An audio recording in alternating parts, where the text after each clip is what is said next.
Welcome, everybody, to our next session of Fear Itself. Feels like it's been a while. We had to shuffle a couple of things around, but it's okay because we're here now and we're ready to get going. So we'll give you the bump from last time. We headed back to Ohio, and I don't know. I probably should have reviewed this before. So we got back to Ohio. Let's stop. We're going to pause right here. Okay, so we'll give you the wrap up. So we head back to Ohio. We go into our little pocket dimension that we're aware of there. We hit the diner, ask Darlene to give Edward a call, and of course he comes sauntering in, and we're expecting a little bit of a dust up because he was kind of a dickhead, from our perspective. He is a dickhead. He wasn't kind of a dickhead. He is a dickhead. Okay, fair. I mean, that's where Erin's at, I'd like to disagree. So it appeared that we had captured or killed, an trans interdimensional being. So there was a training montage where Erin was able to kind of take Randy out, but not really, and then get the shit kicked out of him by their trainer. So that was some fun rolling. Erin got a reply from William Stratford about the Huron Indian stuff, which is still unresolved as of the moment. Then it's just like mundane, like regular stuff. The guys paid bills, had dinners with their parents, did a little bit more, more training montage sort of stuff, and then got their next mission. They're going to be heading north up to Nova Scotia, I believe. There were some murders, and the bodies were exsanguinated. So that's kind of where we left off. I guess we have a little bit of unfinished business. Aaron's got to make his phone call, I guess. And then we'll be taking a trip to the Great White North. So take it away, Neil. All right. Well, apparently last week I probably should have just remembered that I already kind of gave you a mission. So there's that. That's all right. That means the next mission's already planned. So we probably could have run last weekend and it would have been fine had I remembered that I told you we were going to Canada. So, yeah, you guys are in Ohio still. You're going to be going under the auspices of a transport of whatever goods would be transported there before a harsh winter. It's pretty far north. So supplies and foods and stuff like that maybe, if there's a huge snowstorm or something, you wouldn't be able to get trucks in there. So there's a lot of staple items and such that you'll be actually transporting with you as part of the mission as well, as your cover. And the idea is to go and investigate these mysterious deaths that have occurred that seem clearly odd. Mm-hmm. Is there? I don't know if there's anything you want to do before you're kind of like whisked away. We want to give everybody a scene, so like maybe Brett's polishing the gun, and Randy's doing research into the area, and Aaron's got to take his phone call. Like whatever, what do you guys want to do? Yeah, I definitely want to double check that our cannon is still attached to the truck, because we don't want to forget that we have a cannon attached to the truck. We haven't used it yet, but I'm telling you, this is going to be, 5 years from now when this finally ends. That's going to be the big finish, that cannon. So I want to double check seriously that we're still in working order there for the cannon. At some point, I'm pretty sure I'm going to think I have you dead to rights. It's like, you guys are all fucked up at this point. Like, you are so fucking dead. And then you're going to be like, cannon. I'm going to be like, motherfucker. Oh, I forgot about that goddamn cannon. And you just, yeah. So, yeah, I'm actually seriously checking up on the cannon, and I'm making sure that it's, in working order. So. Yeah, Jack actually calls Randy, and he's like, "Yep, the cannon's still in check." And you could hear Randy's audible sigh, like, okay, we get it. Yep, still got a cannon. Yep. Yeah, it's as far as you can see, it's intact, and the powder is dry, per se. Nice. Cool. I guess at some point, Erin might, give Randy a call. Say, yeah, we're getting ready to, we're gonna bail out here in a couple of days. I'm gonna message this guy and try to figure out. We had that Indian shit going on. I got all this crazy, shit going on with my family and whatever. Do you want to see what kind of like news articles and stuff you could pull up about this little village in Newfoundland? Like, it might be too small, but murders and shit's probably in the news. Like, we do a little bit of research beforehand. We might find out, maybe we could put a little something together before we get there. Yeah, well, I'm sure because, in Canada, there's, a lot less violence than there is in the U.S. So I'm sure if anything were to happen, even remotely strange, we'll probably find it. Cool. So what do you want to head out like Friday? Like I gotta, shoot this guy a message and find out, like, hopefully I can get him tomorrow. Yeah. I if we take an extra, day or two, I don't think it's gonna hurt us. It'd be nice to get ourselves, ready for the trip because, I mean, barring our last little excursion, I'm sure it's gonna be hell. So we might as well be prepared for it. Hey, cool. What time of year is this? We're gonna say, unless John knows that I said otherwise, we're gonna say we're in. I thought it was fall. Yeah, I was gonna say like late fall. So like. Okay, so we're gonna get October-ish. All right, it can get chilly up there then. Okay. Yeah, it'll be cold for sure. Yeah. All right. We're gonna have to go to Walmart again, get some parkas and some mittens and stuff. Dude, we live in fucking Ohio. Don't you have a winter coat? Yeah, but like, I got a lot of special sauce on it from my Big Mac. It's, hey, whoa! It's a whole thing. It's okay. Get your mind out of the gutter. It's not that kind of thing. It's just food. All right. Hey, have you talked to Jack at all? What's he been up to? He all he talks about is that goddamn cannon. So I can't get anything else out of him. Friggin'. I'm like, yay, it's seasons change, it looks great. Oh, cannon. And then I'm like, yeah, but the McRib is back, and he's like, oh, cannon, and I'm just like, I'm so sick of hearing about that goddamn cannon. I know. But hey, it's better to be prepared, right?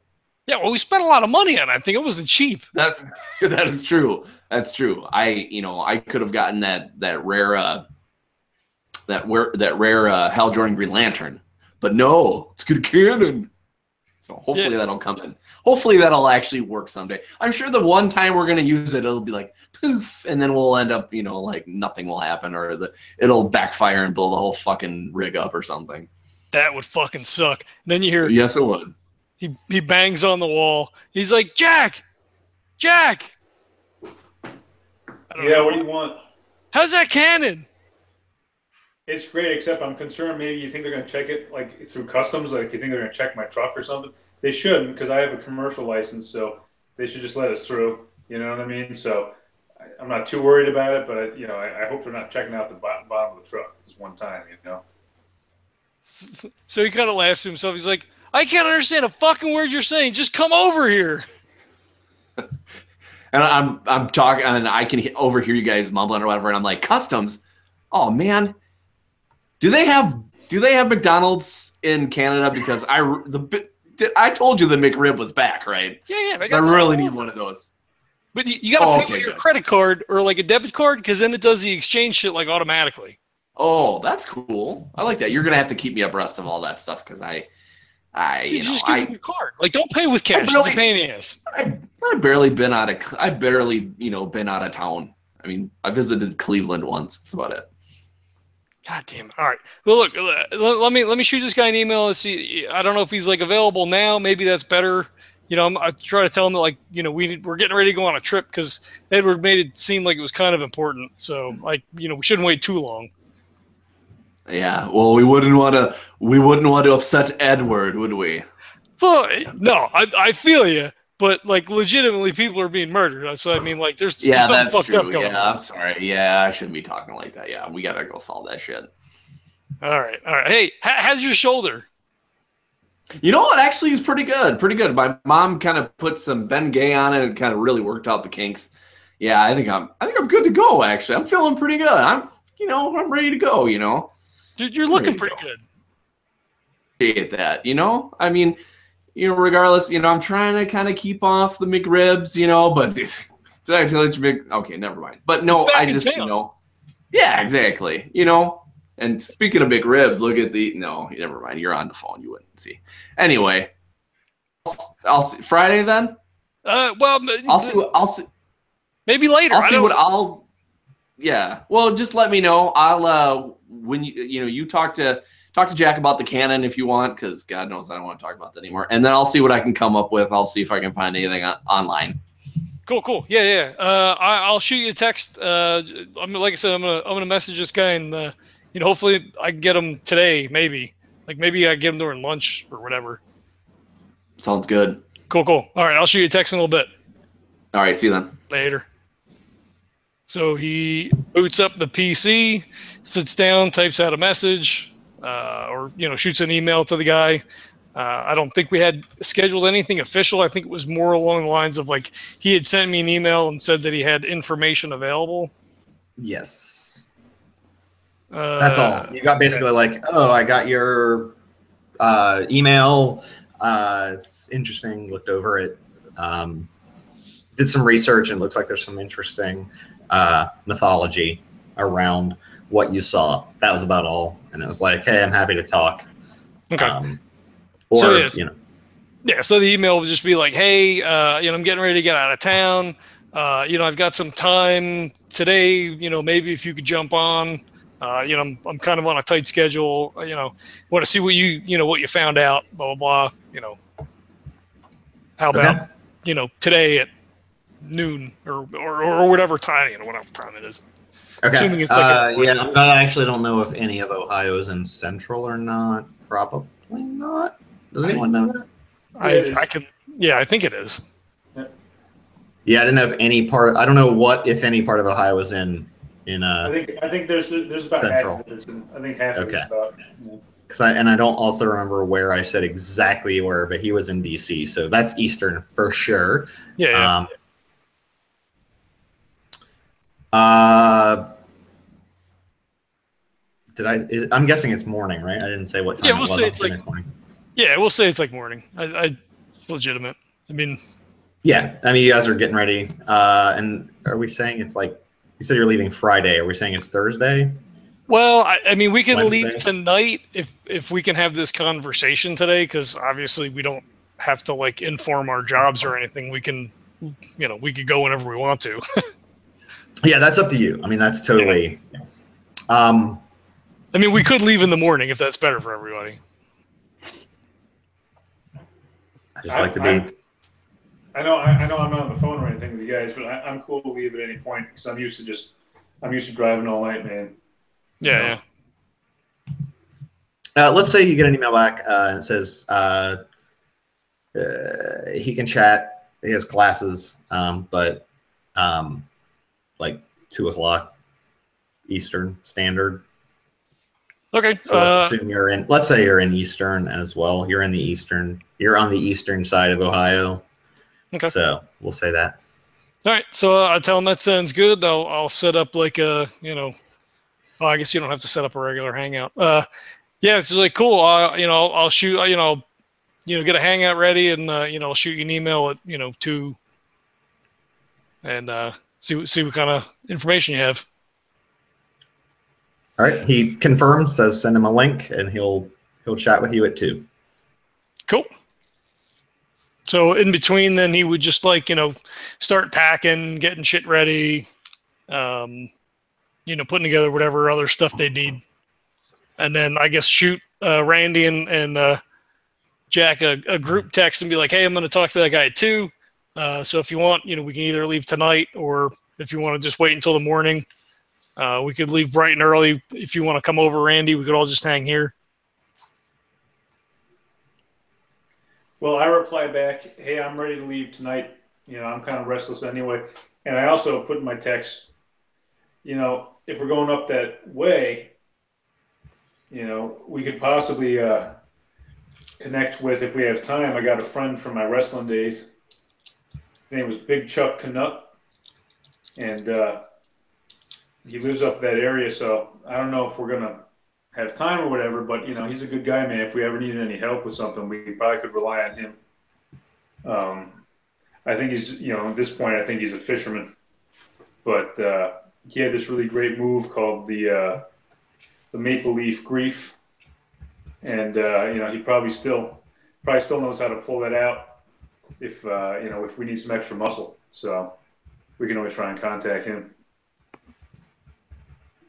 So he would text back and be like, that's cool, but do we want to involve someone, potentially like in a super bad situation? Like, I mean, it's worked. It's worked out for us. Okay, he's texting away, but shit's fucked up. And I reply like, well, Big Chuck's a pretty, he doesn't talk a lot. So he'd be okay. He's he's a pretty down to earth guy, kind of salt of the earth. He'd definitely help out a friend if we asked him to. I don't, I'm not saying we put him in any kind of huge danger, but who knows? We might need his help. So, or it could come to nothing. But he does live in the area, so if we needed something, we could probably ask Big Chuck. Erin texts you back a thumbs up. 2 thumbs up.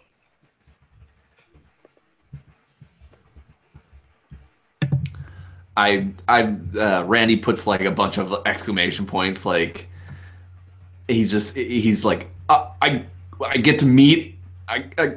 He's just like basically like just a bunch of like blabber. Like, I can't believe I get to meet him. So Randy's definitely in. Cool. Just so I know, what was the name of the town? I know it's Newfoundland. What is is it not St. Mary's, it's something Mary's, right? Am I crazy? Small fishing village, Mary's Harbor? Mary's Harbor? Yeah, let's go with that. Sounds right. Yeah, there we go. Sorry, I just did not note that because I hadn't had characters, but I should start loading locations as well. But I'm filling in names so that when you ask me who people are, I have them already. Yeah. I need to start like a wiki for this fucking thing, which means I have to go back we and really listen need to like a whole thing. Yeah. Do we have any listeners that are willing to do that? That seems like a listener job. I wish we had somebody that would do things. Guys, are you out there?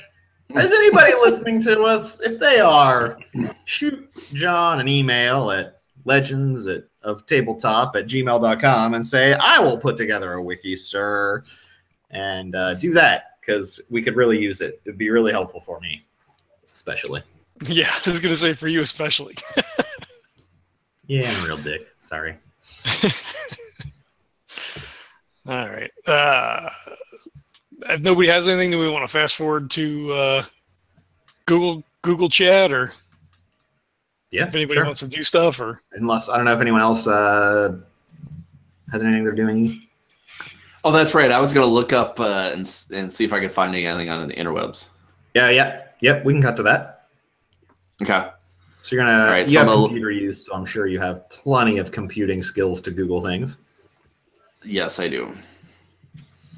Do you want me to spend anything to get any additional information, or is there just some? Let's go for now with what are you looking for, and if there's anything I want to give you extra, I can. But let's just start with general computer use, and you can tell me what kind of information you're looking for, what are you searching, and we'll go from there. Yeah. Well, basically, just for now, I'm just looking, just using keywords like Mary's Harbor, murders. I'll type in strange just to see if anything pops up. Because I'm sure if there's any kind of, if there's any little thing that it should show something. Okay. So you don't come up with anything for murders per se. You do see when you are searching Mary's Harbor and murders and strange, you end up pulling up there's quite a few articles of drownings in the area, which, you know, if it were from your reading of the articles, if it were, you know, people drowning in accidents or, you know, from, you know, say fishing boats and things like that, that does happen. But in this case, it seems as if they wash up from sea, but they weren't fishermen. They were people that lived in the village. So, you know, it was a young, like a teenage girl, clearly not, you know, a fisherman. They said, you know, the article says, you know, she could have been out, you know, having a moonlight, you know, paddle with a bow or something, but you know, and then sort of a middle-aged man who was an accountant in the area, which that's where you kind of hit the strange stuff, where it's like that, you know, they don't really have a reason. No one can really figure out. They have no reason to think why he would have washed up to sea. And then a handful, you know, 2 other deaths that, again, they attribute to drownings, but they weren't necessarily, you know, people who you would have expected to drown in the ocean. So, you know, one person might be less than suspicious, but 4 people in the last, you know, 2 months seems very suspicious. Yeah. So is there anything like, is there any like pictures or descriptions in any of these logins or whatever that talk about like exactly where it would have been? Like, are they all in the same spot? Are they just in the harbor, but in just different positions? You know, is there any additional things that maybe catch my eye? Be like, okay, this is obviously similar. They don't appear to be clustered around the harbor or bay per se. I mean, they are all within a reasonable distance of Mary's Harbor, but not all, they're not all in the same spot. Okay. Yeah, like based on the descriptions, they're found on varying spots in the town or on the shore near the town. Okay. All right. So, you know, I don't delve any deeper into that. I just kind of keep that information to myself, and then I'll just let the guys know once we kind of head out. Okay.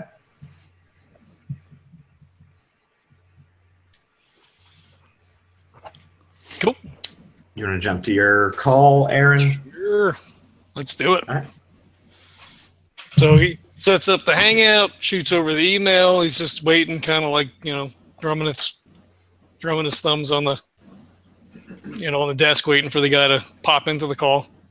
All right, you get a whatever sound effect it makes when Google Hangouts pops up. Bloop. I don't know. What is the sound? I don't remember. I don't think it That's does. pretty darn good. Here's the round. I don't know. It works well. Sorry, Google. It actually works well, but I don't know what the sound is. Farting noise anytime we.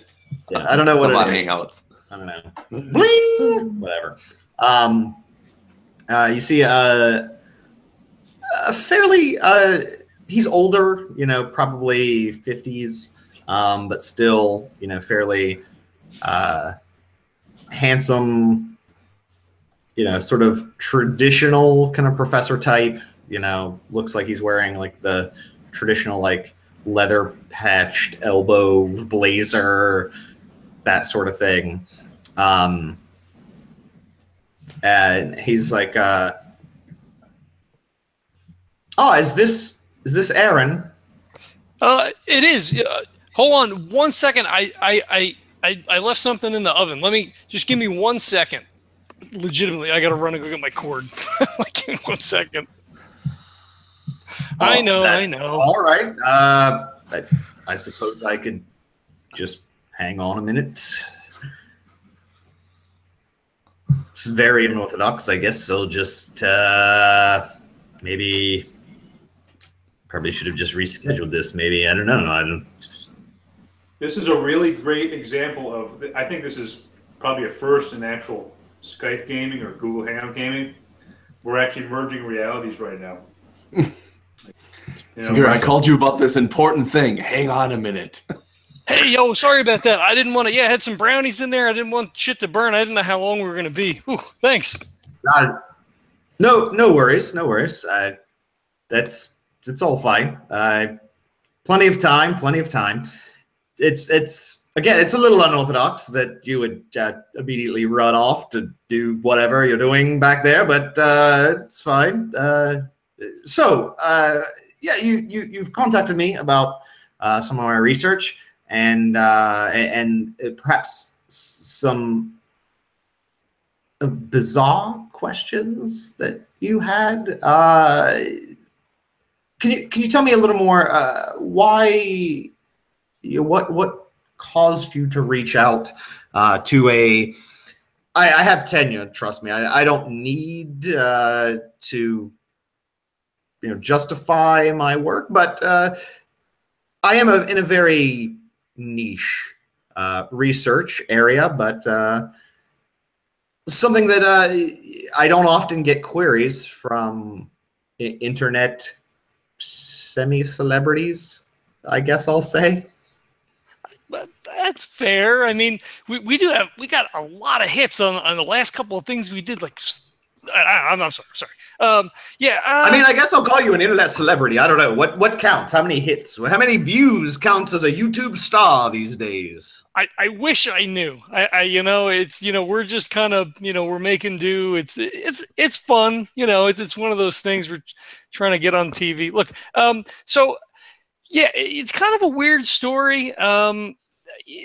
There was this thing. I was having dreams, with the crow, and there was the sense of like danger or some impending doom, and there was the shadowy figure. I mean, it was all in the email. It seemed like a really weird thing. And then as I started looking around, I found out that like my third aunt on my mother's side was actually a Huron Indian. So I never knew that. I thought it was it was kind of weird. And I apparently used to say this little poem or something when I was younger. I don't remember what it is off the top of my head. I have it written down. So I think the text is in the email. That's fine. Yeah. I do have your email. I've popped it up right here. It's it's fascinating that you would actually pull up. It's something that it's quite extraordinary that you would come up with these. It sounds, unless you're perhaps some sort of savant researcher, I'm not sure you would have found a lot of this evidence just floating around. So I believe your story. It's quite fascinating, quite interesting. It's a bit of folklore that I've run across. I did a little more digging. It sounded certainly within the purview of the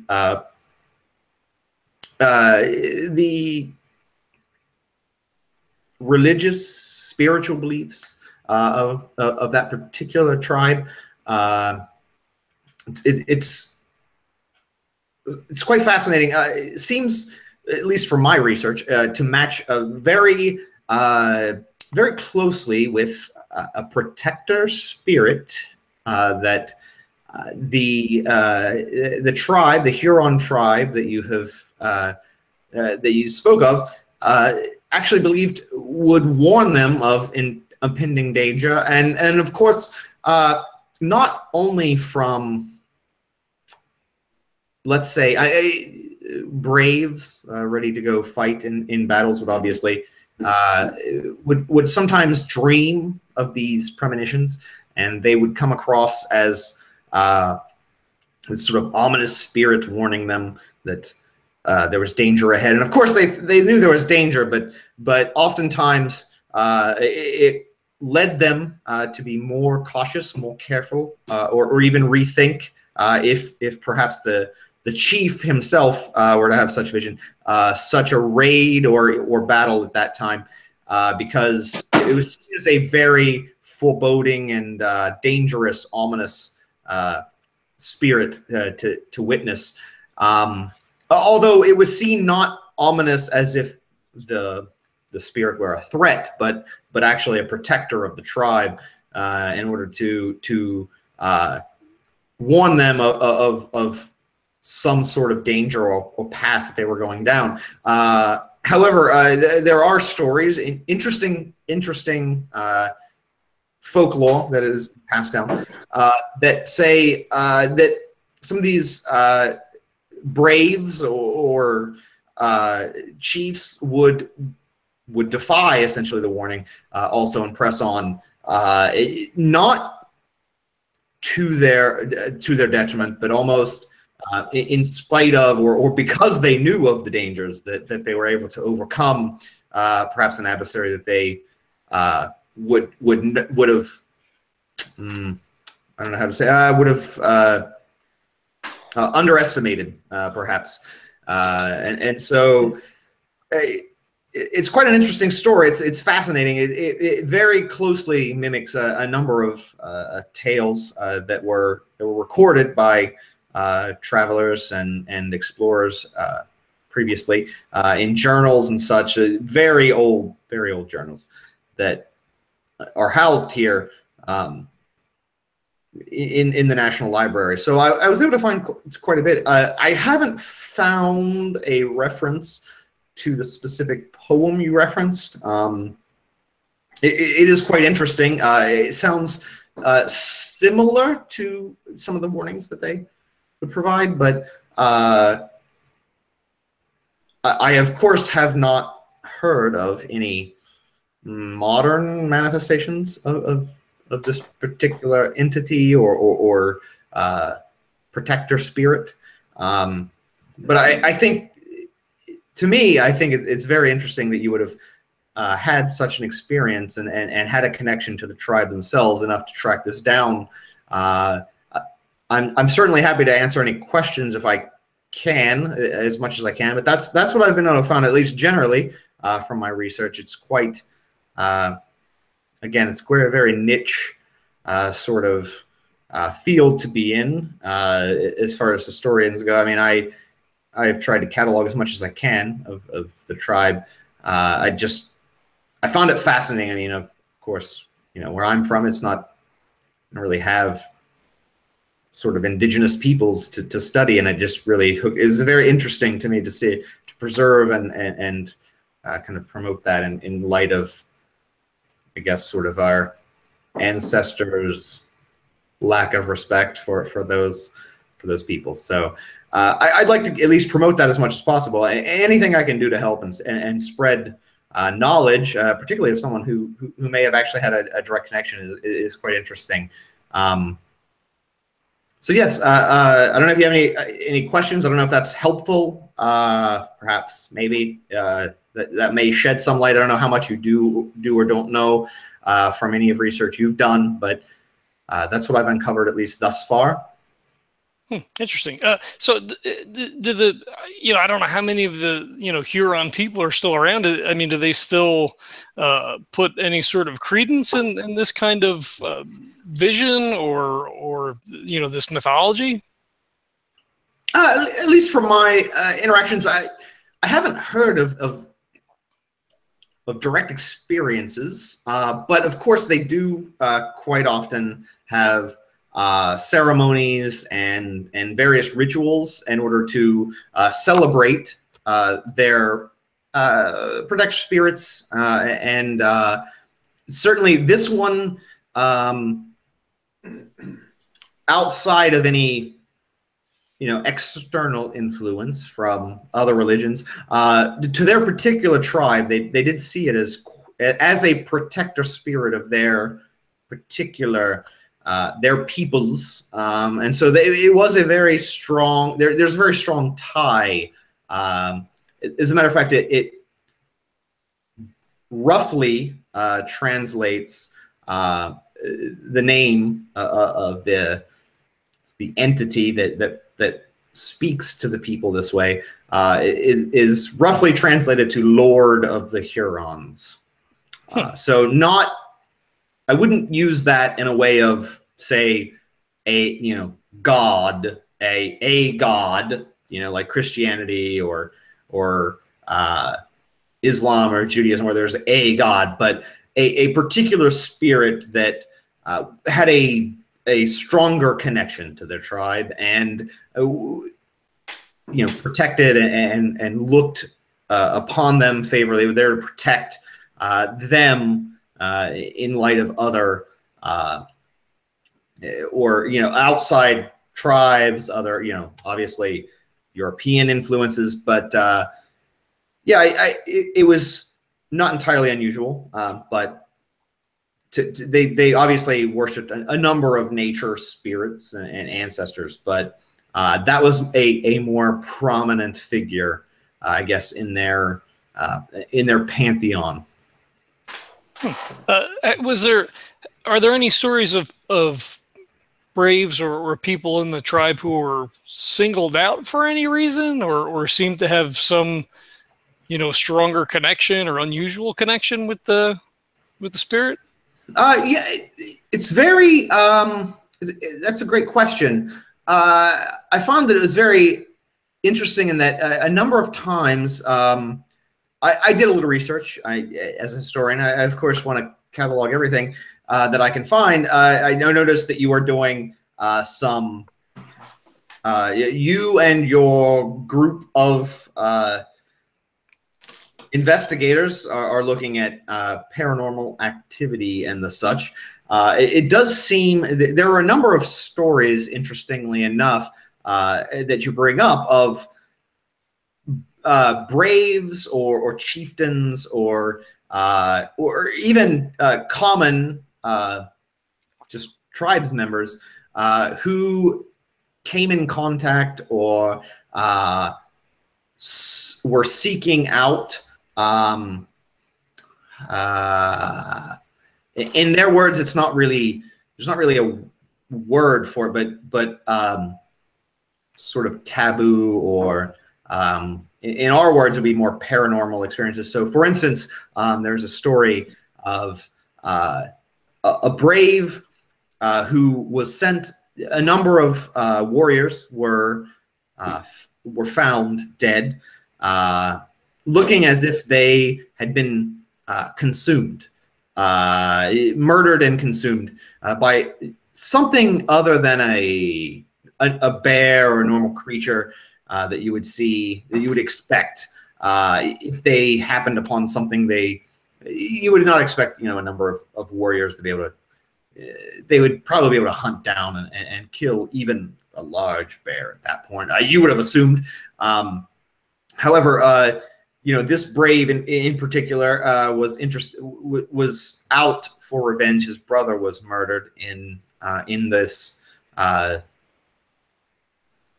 this particular event, and so he believed, at least, one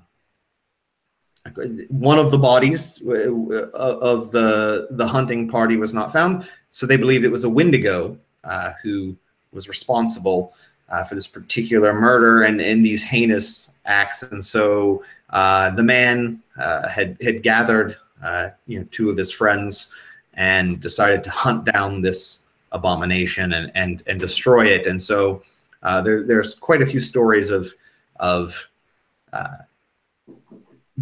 the Lord of the Hurons warning him to not pursue the Wendigo, to leave such a creature to its own devices, even though it might be painful to just give up a hunt in that case. But he persisted. There are varying ends to the story based on who you speak with. Of course, it's an oral tradition, so the stories do change. In some cases, the warrior fights on and ends up defeating the creature and becoming a hero of his people. In other cases, he fares less well. Although in those stories, even then, it does seem he finds whoever has perpetrated the crimes and is able to destroy them in the same way. He's killed himself in the process. So it's quite interesting that the mythology would say that, you know, in some cases it's mostly warning. In some cases, large pivotal forces that they're fighting against. But in many times it's a premonition against strange or occult happenings or evil beings that may be affecting the area, and letting the warrior know that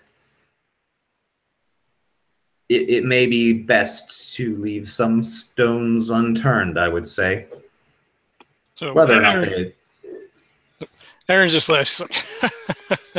Well, I mean, the Ghostfacers, we make most of this stuff up. I mean, it's not like, it seems kind of weird that, my ancestors, I guess, technically, would be warning me over, kids who are just dicking around in a graveyard. Well, I mean, it's quite fascinating. That's why I wanted to talk to you. You don't, no offense, don't seem to be the type who could have pulled this sort of information on his own. Or perhaps you have a great research team behind you. But I have to admit, some of your videos are quite impressive. However you obtained or created them or filmed them. I don't want to offend, but as you said, a number of investigations are more than tweaked, perhaps by producers and such. I'm aware of how that game works, but it seemed uncanny that you would come up with such detailed questions and descriptions of a fairly inconsequential in the grand scheme entity, as well as one that you happen to be connected to yourself. It seems like an awful lot of coincidences that perhaps a good producer could put together. I'll admit it's quite a story if you've put it together yourself, and if not, it's still quite a story. Perhaps the question is, what does the end of the story look like? That I don't know, but you just gave me a great idea. I have to talk to my production guy. Maybe we could play up the angle of, like, my Indian heritage and the protector of the Ghostfacers. Like, that's great. That's great stuff. Well, I wouldn't say, let's not say protector of the Ghostfacers. I would like to say, let's say that's off the record for me. Let's just say a protector. I'm just relaying what the entity was. I don't want to be directly quoted as saying that is his motivation. I'm just saying it is interesting, though. It's interesting and quite very spot on with sort of the folklore around it, which I thought was fascinating. And again, I'm not sure how you got this information enough to gain my interest. If nothing else, I will applaud your researching and your ability to pull up quite archaic sources. So kudos on that. Google is great. I mean, I looked as much stuff as I can, and then I found that your name came up obviously, and as curator of all of this wealth of knowledge, and I thought you'd be the best one to to reach out to try to find out whatever we could about this. Did you find out anything about my great aunt Adouette? Was there anything peculiar in a search on her name? Is she known for anything, or? Not directly, no. But that particular family line does one way or another lead back to a shamanistic line of tribes people. So they were known for being able to contact the spirits and in some cases were seen as the conduit from which the spirits would speak, and diviners of sorts. And so she doesn't appear in any of the folklore that I've researched, but I did look, but the line definitely tracks back to, I guess I would say those susceptible or sensitive to such communications. So, I mean, for all that's worth, it does seem like there's. Maybe I had no choice but to be a Ghostfacer. I mean, maybe this is all, kind of preordained. I mean, it's part of my family history, I guess. I can't say that I've ever channeled a spirit before, but, I mean, who knows? I mean, it's certainly possible. I mean, anything's possible. And of course, if you'd like me to do some more research on sort of more the family line, I'm certainly more than willing to dig in. I think it's an interesting project, and off the record, I think potentially an interesting opportunity for my line of inquiry. Should there be some interest from your viewers, I'm more than happy to provide background material. Of course, for some sort of compensation to provide background materials, but I did not dig entirely into the family history, but I'd be more than happy to look further. I think perhaps, as I have noticed the growth in your popularity, it'd be interesting potentially to do maybe a segment on your lineage and how it's been connected to the paranormal, perhaps, like you said, perhaps throughout more generations than just your own. I think it could be interesting. Perhaps reviewers would be interested in hearing more about that. And I could certainly do some more digging and perhaps speak with a few sources as well, beyond just the writings in the archive, if you'd like me to. Yeah, that sounds fantastic. I'm sure we can reach some sort of an arrangement, and I think that this is something that could maybe hook some people. And I'm come from a long line of demon hunters. Like it'll really kill. Like it's perfect. Well, again, I'm not going to say you're a demon hunter. I'm just as I'm saying, I'm trying to keep the facts straight, but perhaps your family was involved in such activities as much as they may or may not be corroborated by evidence. But of course, yes, you may be in fact a direct descendant of let's say attuned shamanistic peoples, and perhaps. Maybe let's just say maybe you are having visions from some of these spirits. Maybe you are looking into this other realm, of course. Who am I to say? I'm not going to say that as a professional opinion. I do not have the evidence to judge that. But Yes, as you say, yeah, I can see you're excited. I think it is exciting, and it's it seems like an awful lot of coincidences. I will say that that you would have these experiences as only as you are pursuing some of these more interesting activities, as I've seen on your site.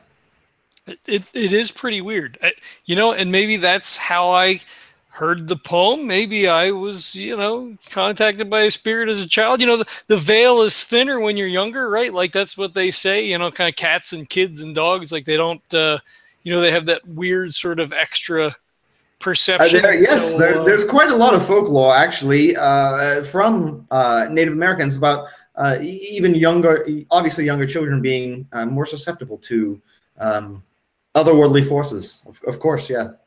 I agree. It's entirely possible that perhaps you are more susceptible then, and then of course your mind closes, and there are things that obviously occur that open your mind again. So perhaps that's what's happened. That's okay. That's all right. I think I could probably work with this. Hey, if anything else comes up, if I come across anything, or a weird thing happens, I'll be sure to let you know. Like I said, I'm getting ready to head out for a little bit. But maybe when we get back, we can touch base and kind of see where things are at, see what you turned up. Maybe we can, maybe start a new segment on the show. I'll have to talk to the rest of the guys about it and see. But maybe at least like a one shot sort of thing, so we can kind of cement this new direction moving forward. I think it's going to be a good hook for us. Oh, absolutely. Yeah. Just let me know how I can help. I'll do a little more digging and I'll see what I can turn up. I'll talk to a few folks. I know a few other colleagues interested in the field who perhaps may know more as well. And I think this is an exciting path to pursue. Great. I appreciate your time. I don't want to hold you any more from your classes. And, I have some brownies waiting. So I got to, they should just be about perfect by now. All right. Well, enjoy your treats. All right. Thank you very much. All right. Cheerio. Boop. Yeah. So he's thinking that's something that they can kind of like spin to their advantage. So he'll walk over to Jack's place, bang on the front door. Yo, come in. Yo. Hey, I just got off the phone with that guy. Let me call Randy real quick. We'll put him on speaker. So I gotta let you guys kind of know what's going on here. So no problem. You guys want one of these fudge colored Twinkies while I'm here? Oh man, that's no. You got a beer though? I'll take a beer. Yeah, man, but only if you eat one of these fudge covered Twinkies with it. It's really good. Fuck. Well, shit. It's not even noon yet. Like I'm not talking about getting a beer. Nah, listen, dude. We're we don't have real jobs anymore. It's okay. Don't worry about it. All right, fuck it. I guess you only live once. All right. Yeah, give me a Twinkie and a beer. This Jenny cream ale goes real good with the fudge covered Twinkie. You dip it in the. Let me call Randy. So boop boop boop. He calls Randy up. Yo, Randy. What's going on? Yeah. I'm gonna play on speaker. I'm over here with Jack. I just got off the Google with that guy. So it seems like my family on the Indian side, I don't know if that's like kosher to say that, but if I'm Indian, I guess I could say it, right? I mean, whatever. So apparently that line tracks back to like some weird, shamans and stuff. And like, they were kind of known for like contacting spirits and like, doing weird shaman stuff. So like, maybe all of that stuff is part of what's going on with this stuff, with the spirit thing and the poem and all that stuff. I think we can use this as a hook on the show. So you're like Val Kilmer and Lionheart. Is that what you're saying? Maybe kind of, guess, right? Oh man, I'm excited. Yeah. So like maybe we do some like new graphics with like a No, that would be racist. We don't want to do that. Yeah, exactly. Don't say you're gonna be able to. Yeah, let's learn more about your culture before you ruin it. Yeah, that's probably good. But the guy said he'd be willing to come on, and maybe like do a segment. So like maybe we can do like, you know, the a segment on the spiritual history of the Huron or whatever, and then have them like tack in on like where my family tree is, and then it'd be like it's been destined forever that, you know, the Shaughnessy's are, you know, spirit hunters and blah blah blah, and the Ghostfacers and legitimate, right? Like that'd be cool. Yeah, but if we're gonna do segments, let's make sure that they're small, because I have a feeling that when this guy talks, he's gonna be talking for a long time. So let's shorten that up a bit. Maybe make it a half an hour, maybe a 15 half an hour, and then we can like really budget it in for, you know, the segments between weeks. Well, yeah, maybe we could do like, you know, we'll do like a podcast kind of thing, right? So we do the opening, we do the thing, then like we cut to him and like we do a segment for like maybe like 15 minutes, and then, you know, then go back to the regular show, and then we could spread it out. So like we could record like, well, if we do it live, I guess maybe we just have to keep. I hate to bring him in and, you know, like every week or like every other week. Like, guy's busy, he's got a lot. Maybe we could just like record a segment, and then maybe we could like patch it in. We'll just edit the video, you know? There you go. I like that idea. That's a good one. Cool. So we can we'll make that one private, and then we can just edit that video into the live thing. Like, that's what they do on TV anyway. If me or Randy decapitates you, do we get your powers now or something, or what? Well, it's not like Highlander. Shit, man. I don't know. That can be only Huron. Sorry, that's bad. Fucked up. Don't disparage my heritage. I admit that was bad. I wasn't disparaging your heritage. I was disparaging nerdom in a like huge way. Yeah, no, I just fucking with you. Yeah. So, I mean, what do you guys want to do? Like, do we want to go now? Do we want to go in the morning? Like, I feel like maybe we kind of have like a, you know, it's a time sensitive thing. Like, it's still only like 10. Dude, if we go now, what do you mean? People are dying? We should wait? Yeah, maybe. I don't know. Dude, the traffic's going to be real light if we go now. Let's just go. I don't want to deal with that shit tomorrow morning. Yeah. It's after rush hour. Yeah. Cool. You want to leave your car here? Or you want us to come over and pick you up? I can leave my car there. I'll meet you guys. All right. I gotta clean up after myself anyway, so I'll see you in a few. All right, later. He's got to clean up. He's got to clean up after his Big Mac sauce. Yeah, special sauce, right? That's right. Yep. Got it in there. So I'm guessing like you're ready to go because you're Mr. You know, you're Mr. Fucking prepared for everything, right? Yeah, dude, I'm already packed, man. I just got a backpack. Cool. All right. We're gonna like grab some snacks on the way out. I think I got like some granola bars and shit in my cabinet. I don't. Oh, let me grab the rest of these fudge covered Twinkies. All right. Yeah. Cool. Well, yeah. No, I went grocery shopping. Yeah. Let me see what I got in. I grabbed some apples and crap out of there. Like, I probably got some bottles of water. Like, you know, there's no reason. Like, let's make some sandwiches. That way we don't got to friggin' stop. Like, geez, how long is it from here to Newfoundland? Jeez, it's got to be like 10 hours. It's going to be no, man. It's longer than that. It's going to be like, you know, we drive straight through a couple days. Fuck. Not like 40. You know, not like 40. I'm saying if we're driving, you know, 40 hours is exactly right. You know. It would take 39 hours to drive straight right now if you left now. If we sleep and stuff, you know, it's a long drive. It'd be like 3 days, 4 days, yeah. Yeah. Well, I mean, you're the only one driving. Can't drive that big rig. I mean, nah, you can give it a shot. I'll let you give it a shot. Oh, I don't. You can't find them, grind them. I mean, I don't fuck your truck up, man. They didn't give us a truck. Like, that's still your. No, it's all high tech now, man. You can put it into automatic if you want. You know. Oh hell yeah! Cool. All right. Well, yeah, shit. Maybe we'll give it a shot. I'm willing to give it a go. You want to drive over to Randy? Let's try this out. Why don't you drive over to Randy's just to get a feel for it at slow speeds? No, he's coming over. Like, we'll pass him, and then he's going to be calling us and shit. Like, oh, I thought you guys were waiting for me. Okay. All right. Well, let me go back, grab the rest of my shit. Let me pack like a fucking cooler, and yeah, we'll grab some music, and yeah, shit. We'll just wait for Randy to show up. Oh, hey, dude, you still got any one of those Maruchan bowls that you can bring? The what? Like the ramen stuff, like those Maruchan bowls. Oh yeah, ramen.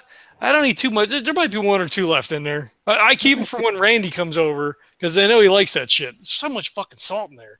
Yeah, I was gonna say grab him for Randy, so in case he starts bitching and moaning that he's hungry. Well, you know he's gonna be fucking hungry. All Sponsored by Marichon, I thought, until you said there was a lot of salt in them. All right, so I leave. I go back to my place. I finish packing up. I'll make a handful of sandwiches and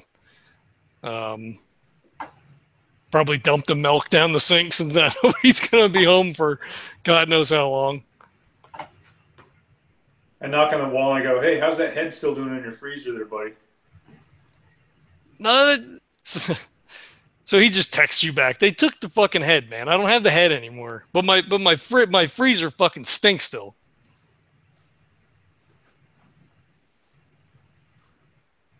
So yeah. Bing bong. I ring on the doorbell. So, open door. Yo, Randy, what's up? Hey. Y'all ready to go? Yeah, I'm a little hungry, but I'm good to go. All right. Well, there's a little bit of coffee left, and I made some sandwiches and shit for the road. But we're bringing Maruchan bowl. Nice. And like a little snack for the road. He like takes one of the bags, opens it up, like just separates it, doesn't even put it in a bowl, and just crunches on it like he's eating like nuts or something. Jack's got some chocolate covered Twinkies too, or chocolate flavored Twinkies. Oh my god! Why did you bury the lead? He spits out the milk. This is like, come on. Shit on my floor? Come on, you can't, dude. You knew it was gonna happen. You can't hold out on me like that. God damn it! Hold on. Come on, Erin, you fucking health nut. Look, go over there. I gotta clean up the shit you spit all over my floor now, and I'll be over in a minute. All right. So he sweeps the floor, grabs the shit, and starts loading up the truck. All right, so I say, hey, do you want to drive at least to the outskirts of town, or I can show you how. Hey, maybe I could drive over to where we got to pick up the trailer, right? Because then there's no extra shit and all that stuff. Sounds good to me, man. Hop in. All right, cool. So he climbs up, jumps in the front seat, blows the horn a couple of times.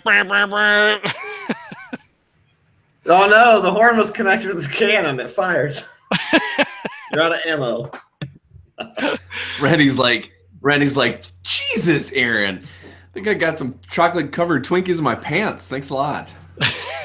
Look, man, you can't drive a big rig and not blow a horn, man. Come on. I know, but you gotta warn her, brother, before you start fucking just loading off on that damn thing. Jesus. I'm gonna give this guy a heart attack. I just had some chocolate covered Twinkies. I mean, come on. and a shit ton of salt, man. Yes, we get it. I eat a lot of fat. It's a lot of salt. I get it, Erin. You go on a lot of hikes. We get it. Well, I mean, you got to stay fit. I mean, fucking hunting monsters now, right? You got to be lean. Oh, believe me, I get you. Hey, we can still eat a couple of McRibs and still, train. Come on. I only threw up a couple times that one time. We're all good. Yeah, I did hear the McRib is back. We should probably stop and get some on the way out of town. We definitely should. Yeah. I don't think it's really a rib though. Dude, the McDonald's the McDonald's in Canada is actually way better than the McDonald's in the United States. Sweet. Nice. That's what I like to hear. It's like, I don't know if they have the McRib though. Yeah. I don't know if they have the McRib. I don't think they do. In Canada? Yeah. Hey, floating head. Nobody cares what you think. We're gonna get a McRib. Just saying. I'm not sure it's a thing in Canada. I'm just saying. There's also. McRib. If anyone else wants to sponsor this podcast, how about McRibLocator.com, which has the latest McRib sightings around the world. I think they got McMoose. I mean, that's like a McFish, right? I mean, you're gonna be up on the coast, like a McLobster. That doesn't sound good at all. They got McReindeer. Oh, that'd probably be good. Right? I mean, it's like deer or elk. Like that's not bad. Mm-hmm. So anyway, I just tell him, hey, listen, man, this is easy. You just turn the key. We're gonna put this baby into automatic, and just take her slow. All right, cool. So he cranks it up, adjusts all the mirrors, looks around, goes to like look behind him, and there's like fucking truck there. It's like, shit. So then he kind of like leans over, leans out, side window, make sure nobody's coming, and kicks it into gear, and pulls off down the street. All right. Then they'll head over to our work, quote unquote, and pick up whatever we got to pick up. Okay. You head over, and you come up to the dispatch center that has the warehouse. The foreman kind of waves you over. You park kind of in a general lot type area where they have like, oh, the truck's waiting. You come in and park. Sort of it's not like a parking spot, but like where you would park to kind of like tee up to see what you're supposed to haul. Foreman waves you over. Kind of looks at the license plate, looks at the manifest. He's like, "Oh yeah, that one's yours over there. Big, just standard trailer right over there. Take it off. It's filled to the brim, staples and such, but all the paperwork's clear." And he hands you a manifest, essentially, of everything from powdered milk to like canned food, that sort of stuff, rice, beans. All right, so Erin takes it, kind of like flips through one page, flips through two pages, like all official, like, and then he's like, I don't know. He just gives it to Jack. And he's like, "This is your department. You need to take over from here." I look at Randy and go, "Oh, Randy, you're not going to be hungry at all on this trip." Sweet. I'll be hanging out in the back, guys. Hey, you can't eat this stuff. That's for the customer. Yeah, well, you tell Edward to fire me. Who? Who the fuck is Edward? I report to a guy named Rick. He means Ed Ward. He's a guy that. Well, never mind. Let's just get our shit. What is he, like the fucking president of this company? I don't give a fuck. Look, Rick says don't eat this shit. All right, and that means I said don't eat this shit. Fair. That's fair. Deliver it. Just deliver the shit. All right, we pay you good money. Fucking busting my balls over here. All right, Randy, can't eat the shit. Not even just. He just shakes his head like, "Yeah, I won't eat anything." Fingers crossed, mine is bad. All right. So does Jack have to hook up the truck to the trailer, or do they do that themselves? I don't know. I don't know how that would work. Yeah, I mean, yeah, you have to back in and like kind of like hook it up. So he would know how to do that. Yeah. All right. So I'll steer Randy to the break room so he can like grab some snacks and shit out of the machine, grab a soda and stuff before we go. I'm like, "Okay, we got it taken care of." Pointing at Randy kind of like over his shoulder behind his back, like, "We're good." Yeah. Tell Rick everything's okay. Filling out a lot of checklists and shit. And he just looks at you like, mm-hmm. And Randy kind of looks back at him as everyone's kind of walking away, and he kind of mouths like, "This is not enough," and just winks at him and just walks away. He gives you like the stink eye the whole way.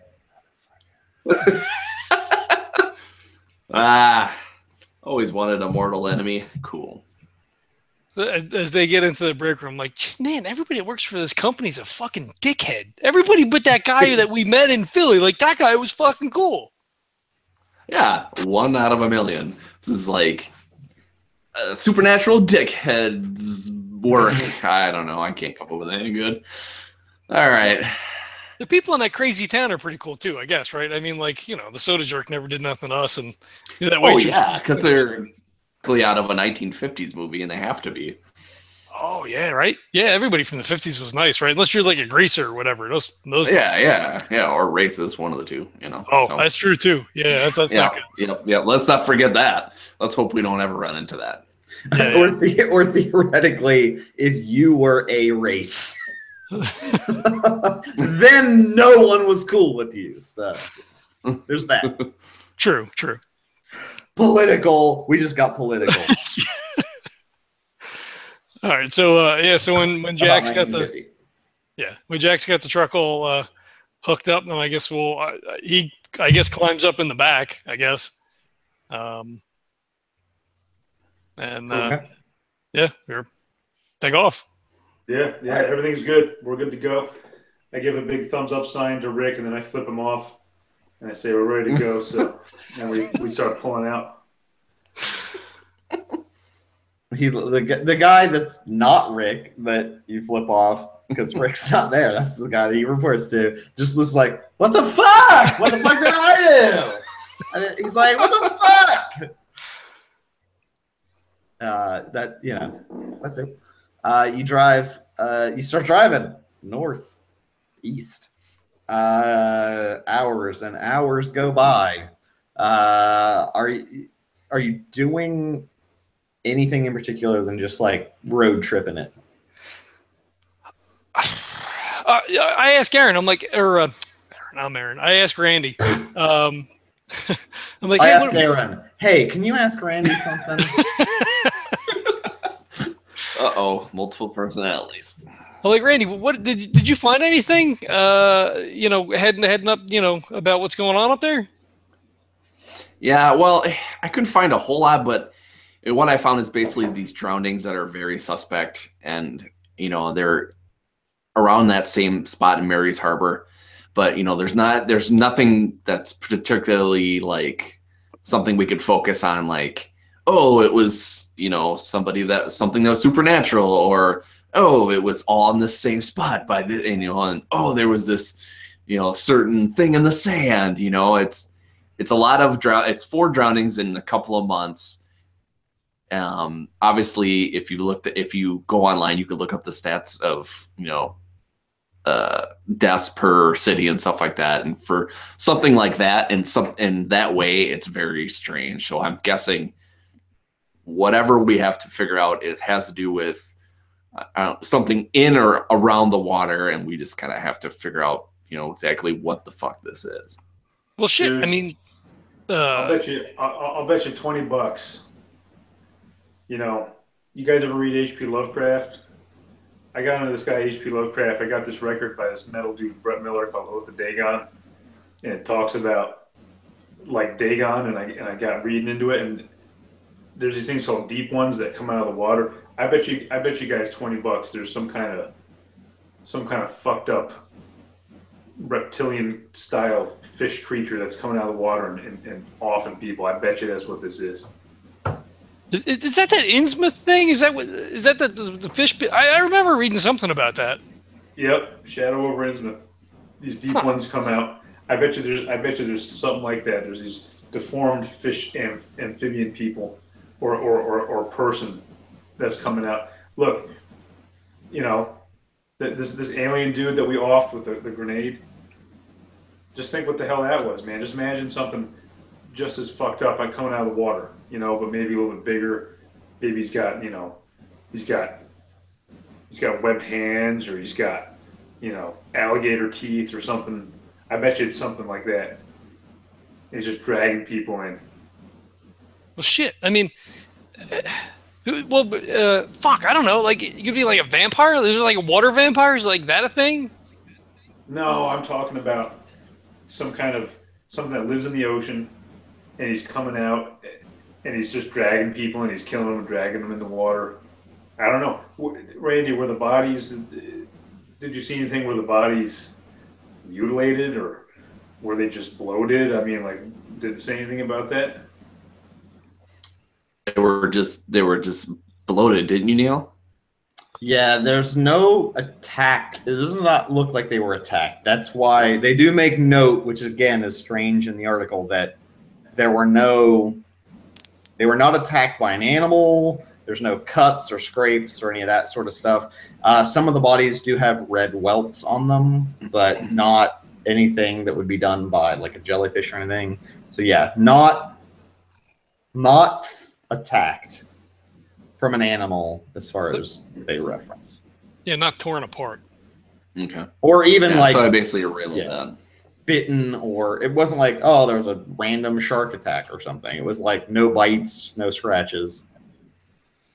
Well, do you think there could? Did you look up like any like mythology or any kind of like weird thing like that? Like I don't know, this Indian thing like pays forward to like whatever's going on here, but like did he mention something about like some kind of curse or some weird thing?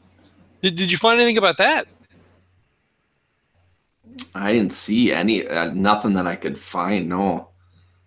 Well, shit. Maybe. I mean, we got like 4 fucking days. Maybe we should like try to Google it while we're driving around.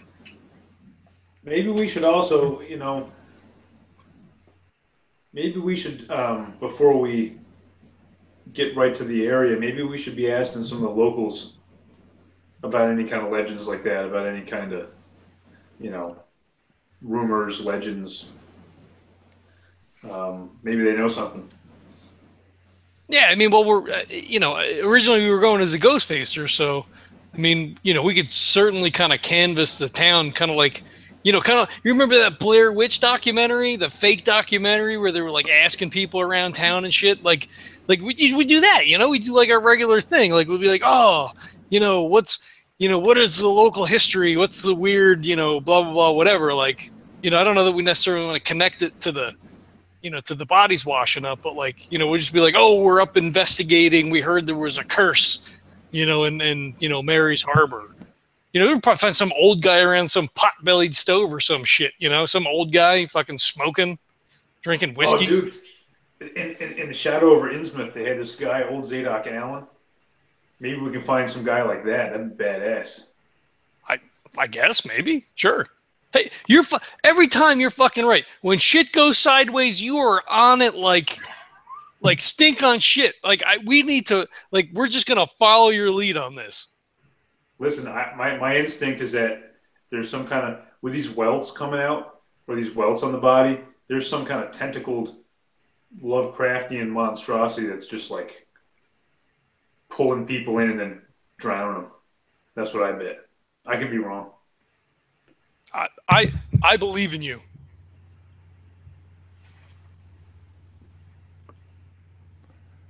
Boy, I can't wait to come in contact with that thing. Yeah, the cannon. I wonder if maybe, being an ex-pro wrestler, I'm pretty familiar with body grease. I'm wondering if maybe, if that thing's got some kind of tentacles or something, maybe we better stock up on some kind of, I don't know, oil or something in case of things. Pretty smart, because it can't suction cup us if we don't have anything to be suction cupped on too. That's what I'm saying. And maybe I'm getting way ahead of myself here, but I'm always thinking, guys. I'm always thinking. Oh man, you should have brought some of your old like singlets and stuff. I mean, that stuff's pretty hard to get a hold of too. As long as neither one of you winds up in a pair of fucking wrestling Speedos or whatever, like I just imagine Randy greasing up. Yeah. Jack, like, we're gonna do it. We're doing it. Like oiling him up, all like, we're doing this. That's what wrestlers do, Neil. That's part of the life. Stop it. Please stop that. Yeah, I don't really want to talk about this, guys. It's going to be like, it's kind of cold up there right now. Like, I don't want to, it's just not. Yeah, you're going to run around in Speedos and grease in like 30-degree weather? If that's what we got to do.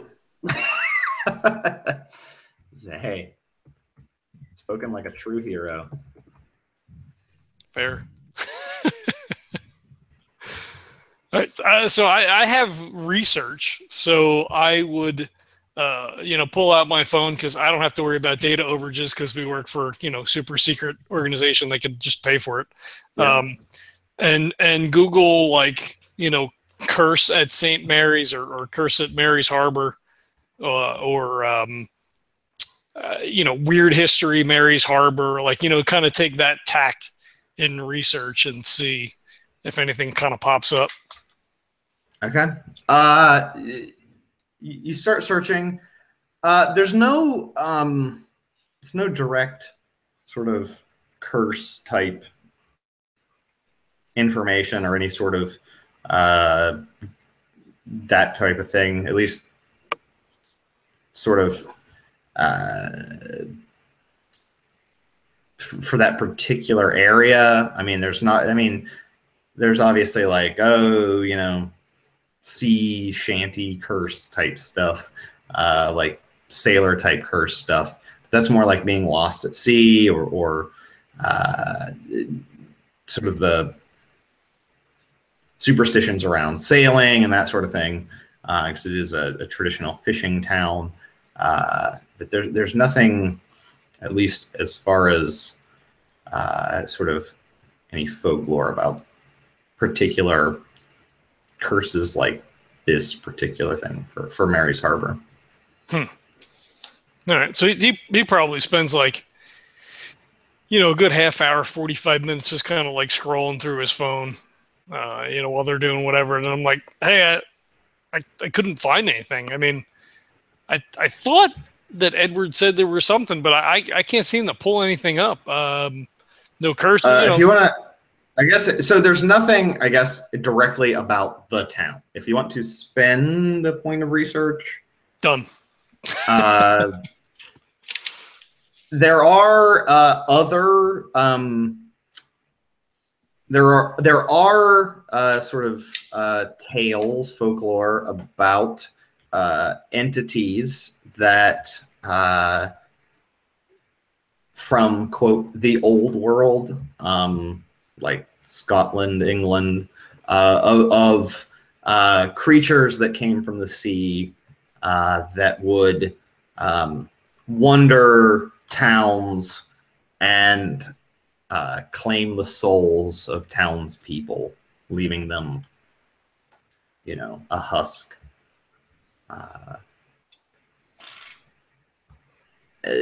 So that was from things like Scotland, Ireland, England, those types of places, and they were creatures who were kind of large, moaning, wailing sort of beasts with hooks for hands that would drag sort of people, unsuspecting victims at night into the sea, or kind of their moans would drive people insane and they would collapse.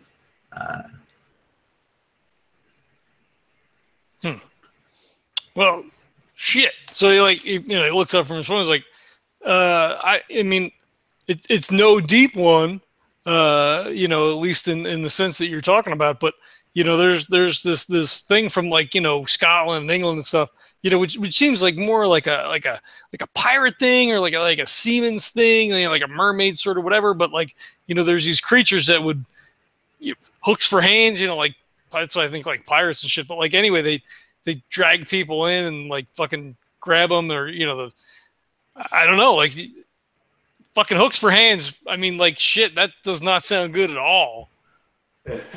You said semen.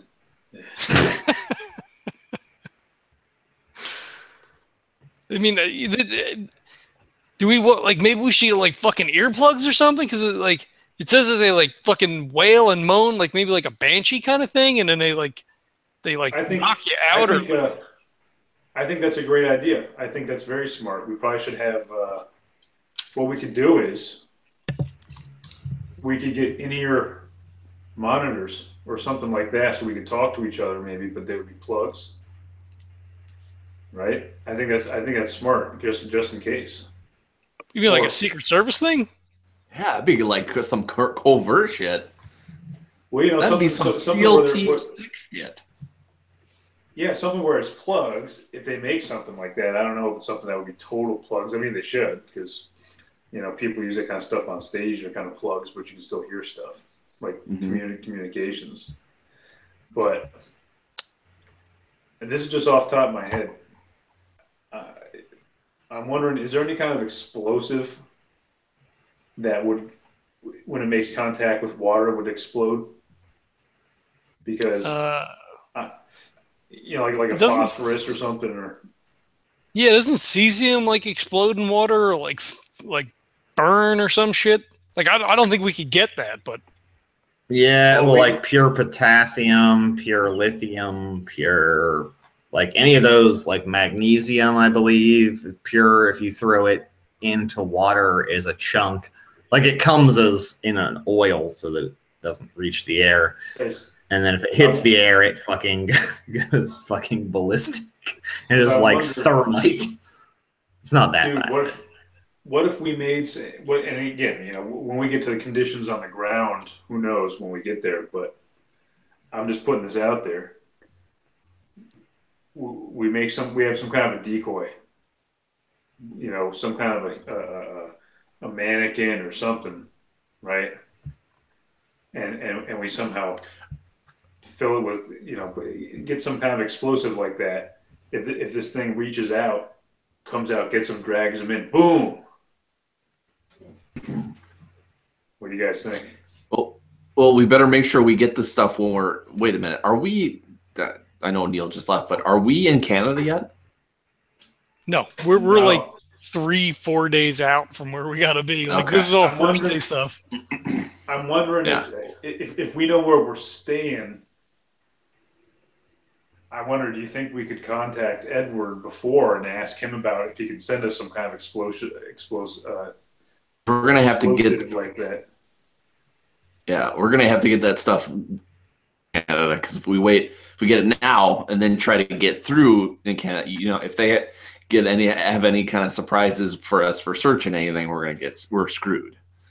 Yeah, I'm wondering if he can pre-send it so it's there when we arrive. You know what I mean? Yeah.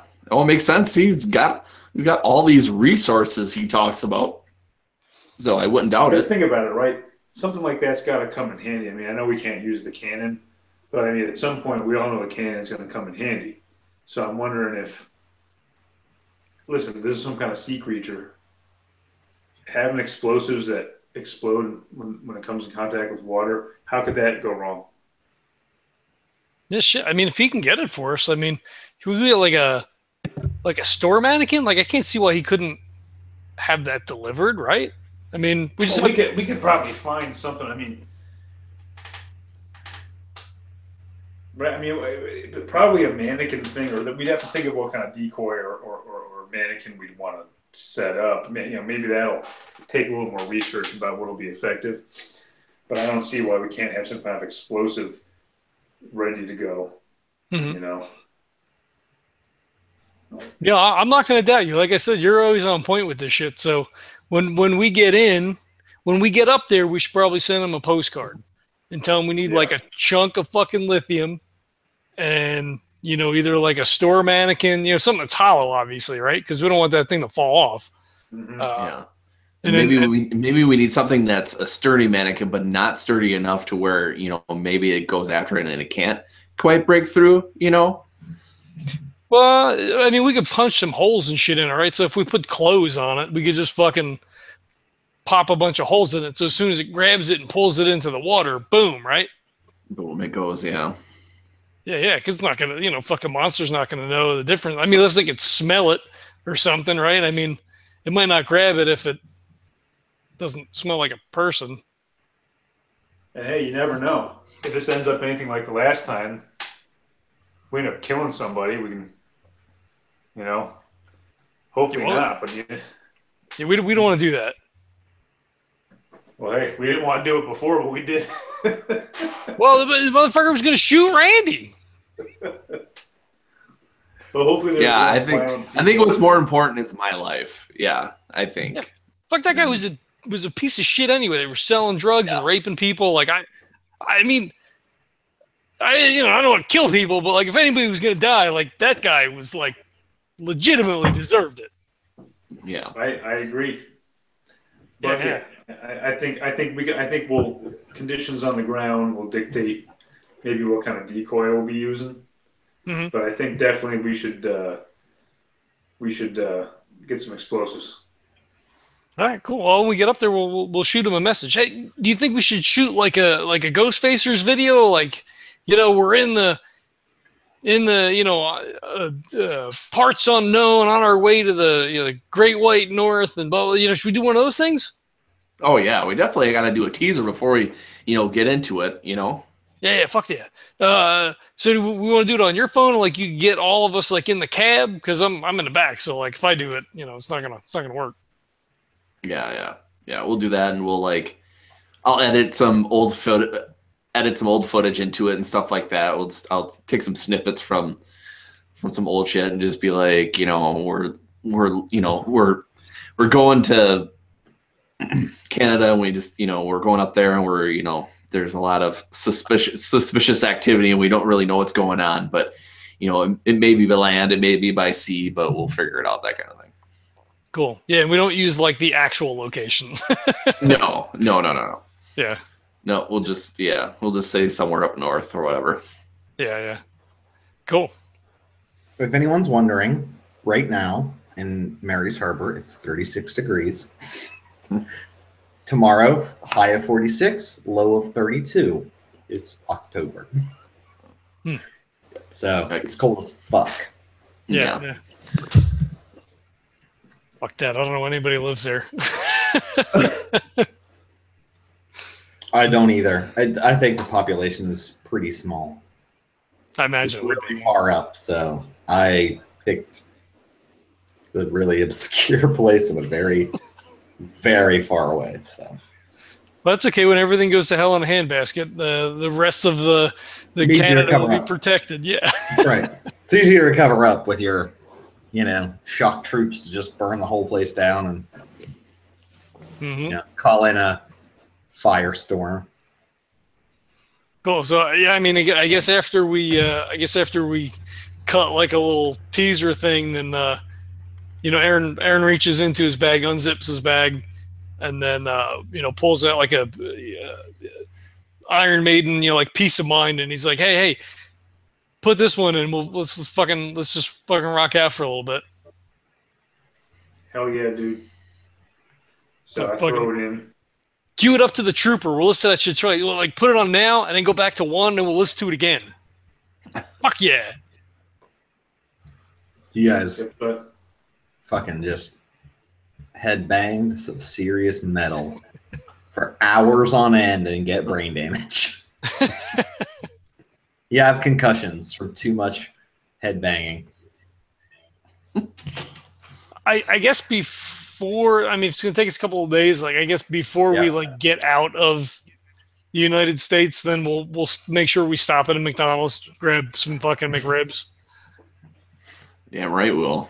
Is fucking McDonald's sponsoring this episode? Because if not, we are giving them some serious props. Hey, Randy's favorite restaurant is McDonald's, so it will be represented every episode. Well, I was thinking the McRib. We got to get this shit on. We got to get this shit paid. Yeah, I'm sure their people are really entertained by what's going on. They like the realism. They should. We're the most real podcast. That's it. That's the new tagline. We're the most real podcast. That's it.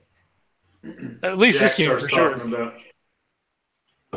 Jack starts talking about how he wants to bring back the McDLT, and he starts talking about keeping the hot side hot and the cold side cold. And damn right, the McDLT. Dude, you are fucking old, man. I think I only had one McDLT ever. Oh man, I remember back when that came out, they had coupons. Like I used like at least 35 of those coupons during that time.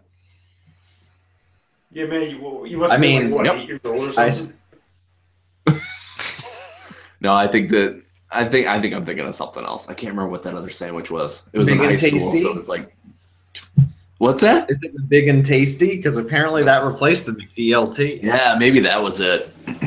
It was like coupons for like $1 off like all the time or something like that. The other one was the Big and Cheesy, where I was bet at one point that I couldn't eat 4 Big and Cheesies, which was this. Here's what it was: bun, patty, cheese, patty, cheese, patty, cheese, patty, cheese, lettuce, tomato. No, not lettuce. Tomato or ketchup, onion, and mustard bun.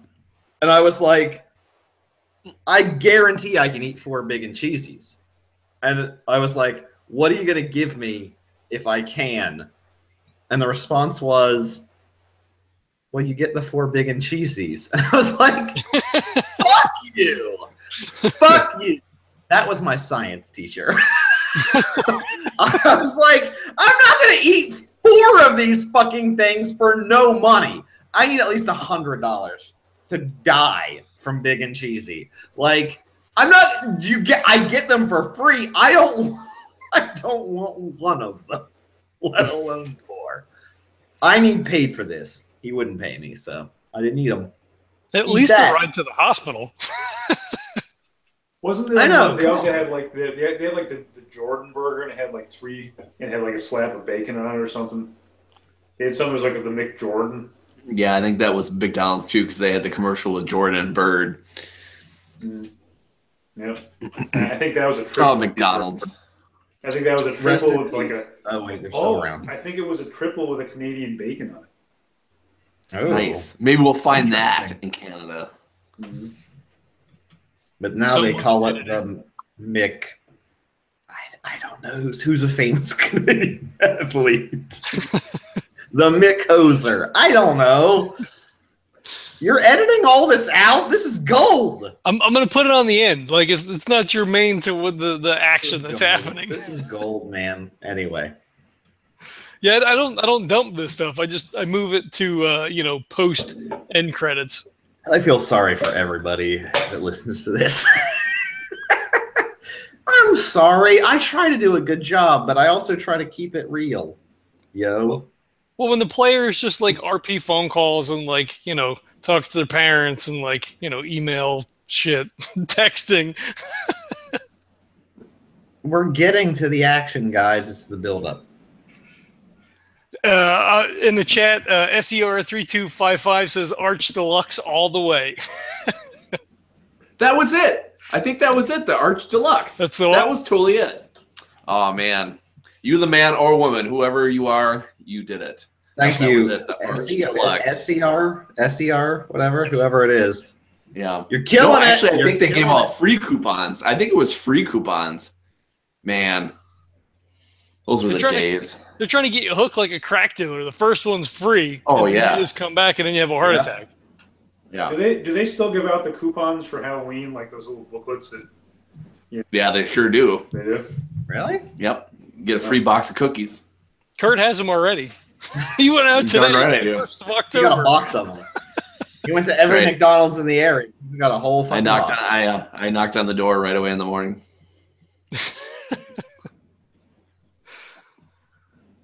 I just, until they bring back the real Shamrock Shake, I'm out! That McCafe Shamrock Shake bullshit, go fuck yourself. I want the most processed, the most green, the most artificial fucking Shamrock Shake there is. Don't give me mint bullshit swirled around with real ice cream. I want whatever garbage you dumped into a line that dumped into a goddamn tank that I put together when I was in high school. That's right, I worked at McDonald's. And that Shamrock Shake was the fucking shit. And now they ruined it. It's garbage now, people. Garbage. Bring back the shake. Sponsored by McDonald's. Sponsored by Go Fuck Yourself, Shamrock Shake McCafe. Give me Shamrock Shake Machine Cafe. I want the processed computer machine cyborg shake. I want that. Soylent mint green as people. I want it in my cup, and I want it in my mouth, and I want it to taste great. You're welcome, listeners. We have a listener still? Yeah, I assume that the SER 3255 is still hanging out in the, at least listening, if not actively hanging out. I would have thought it was a bot if he or she didn't say the Arch Deluxe. For the fact Otherwise, that McDonald's has the best fucking bot ever. For the fact that they listened to this shitty rant and actually responded to it, I'm guessing they're in. I don't know who you are, but I love you. I think we're married now. Your McDonald's married. Congratulations. That's right. Here's I'll an buy Arch you Deluxe. I'll send you. You know what? Send Legend of the Tabletop your address. I'll send you whatever the PayPal amount is for Shamrock Shake at St. Patrick's Day. Remind me. Timestamp. Timestamp that. I'll do it. I think it'd be a great publicity stunt. Is it a publicity stunt? Anyway, what are we in doing? Canada yet? Are we We're there trying yet? to do something. Are So you are- at? You're at Mary's Harbor. That's what I was going to ask. Do we want to just be there? Yeah, you're just there. There's nothing that happens in between. I was gonna do some things, but I have other things I want to do that involve the next thing. So I'm dumb. Let's get on with the show. You're at Mary's Harbor. So Sweet. I look back, and Randy's, I'm pulling in. I look back, Randy's asleep. He's got like McRib sauce all over his face. There's just like wrappers all over the goddamn place. Because we stopped like 6 fucking times on the way. Yeah, I'm kind of like half not paying attention. Just kind of like he's got a book. He's got the light on in the cab, in the sleeper part. He's like just reading a book. He picked up like some cheap ass Lovecraft novel that we found in some like, there was a Barnes and Noble next to the McDonald's, and I'm like, hey, I'll be right back. So he goes in and he picks up the collection. It's got the Shadows over Innsmouth in it. So he's like in the back, just like flipping pages, reading the Lovecraft story. He's doing research. He's getting prepared. All right. So where are we pulling into? Yeah, the address you're given is actually for basically it's not a Walmart, but it's like sort of like a similar concept, but like a general store that has a large docking, has places for semis to park, like a dock, loading dock. You pull back into that as you get out. Manager, or what looks like to be a manager, is walking out and kind of gives you a wave. So I start pulling in, roll down the window. We start, doing business, and gives me the manifest and all that, whatever we do, Yep. and start backing her in. All right. Hey, everything checks out. They open up the thing. They're going to unload it. And it's up to you. What you want to do. You can hang out if you want while they're unloading. You can, let's say it's, oh geez, I don't know. Let's say it's 11 a.m. So whether you want to hang out, there's a kind of a diner type place across the street. Kind of a couple. There's like a sort of a main street that has like a diner, a couple shops, a couple restaurants, local places. You can hang out there if you want. Well, Erin turns to Randy and he's like, "Fucking diner, man! I gotta pee anyway, so we might as well go in and get something to eat." I say, yeah, but I want to do something first, guys. So I start talking to one of the guys, one of the local dudes, unloading. Okay. And I start talking about fishing, and I say, hey, I just start talking about fishing, and be like, yeah, since we're here, I'm really, I'm a big fisherman. I'm looking forward to just maybe taking a few hours, and maybe getting a boat, or maybe even on the beach, whatever. But then I start saying, like, we one of the McDonald's on the way up here, people were telling us, we heard people talking about that there's been some drownings around here or something, man. I'm like, I don't want to be fishing a body out of the ocean, eh? What do you guys think about that? All right, yeah. One of the guys unloading his thoughts, he's like, "Oh yeah, you don't want to go out there. Yeah, it's real. I mean, personally, I don't know what's going on, but Yeah, there's been a couple people found on the beach. I mean, it's real weird, but yeah, I think if you want to go fishing, like, maybe go further down south or something. Seems like around here the waters are maybe a little too rough. I don't know. Do you guys have a fishing supply shop around or anything like that? Yeah, I mean, oh yeah, McGregor's down by the docks. You could go there. Yeah, it's just I don't know if you want. I mean, if you're not familiar with the area, I mean, let alone the people that were familiar with the area, it's real sad what happened, but I just feel like I don't know. It's been real weird. But my brother's a fisherman. He said the waters have been pretty calm. I don't know. Do you know who are the people that they found? Were they local people? Oh yeah, they were all locals. Yeah, there was a younger girl. I don't remember her name. And then an accountant. He did most of the books for the businesses. That was a weird one. At least the girl, they thought like maybe she and her, her and her beau or whatever was out, doing whatever on the beach, and something happened at high tide maybe, and no one wanted to come forward. Then I guess there was there's an old lady. I think she owned.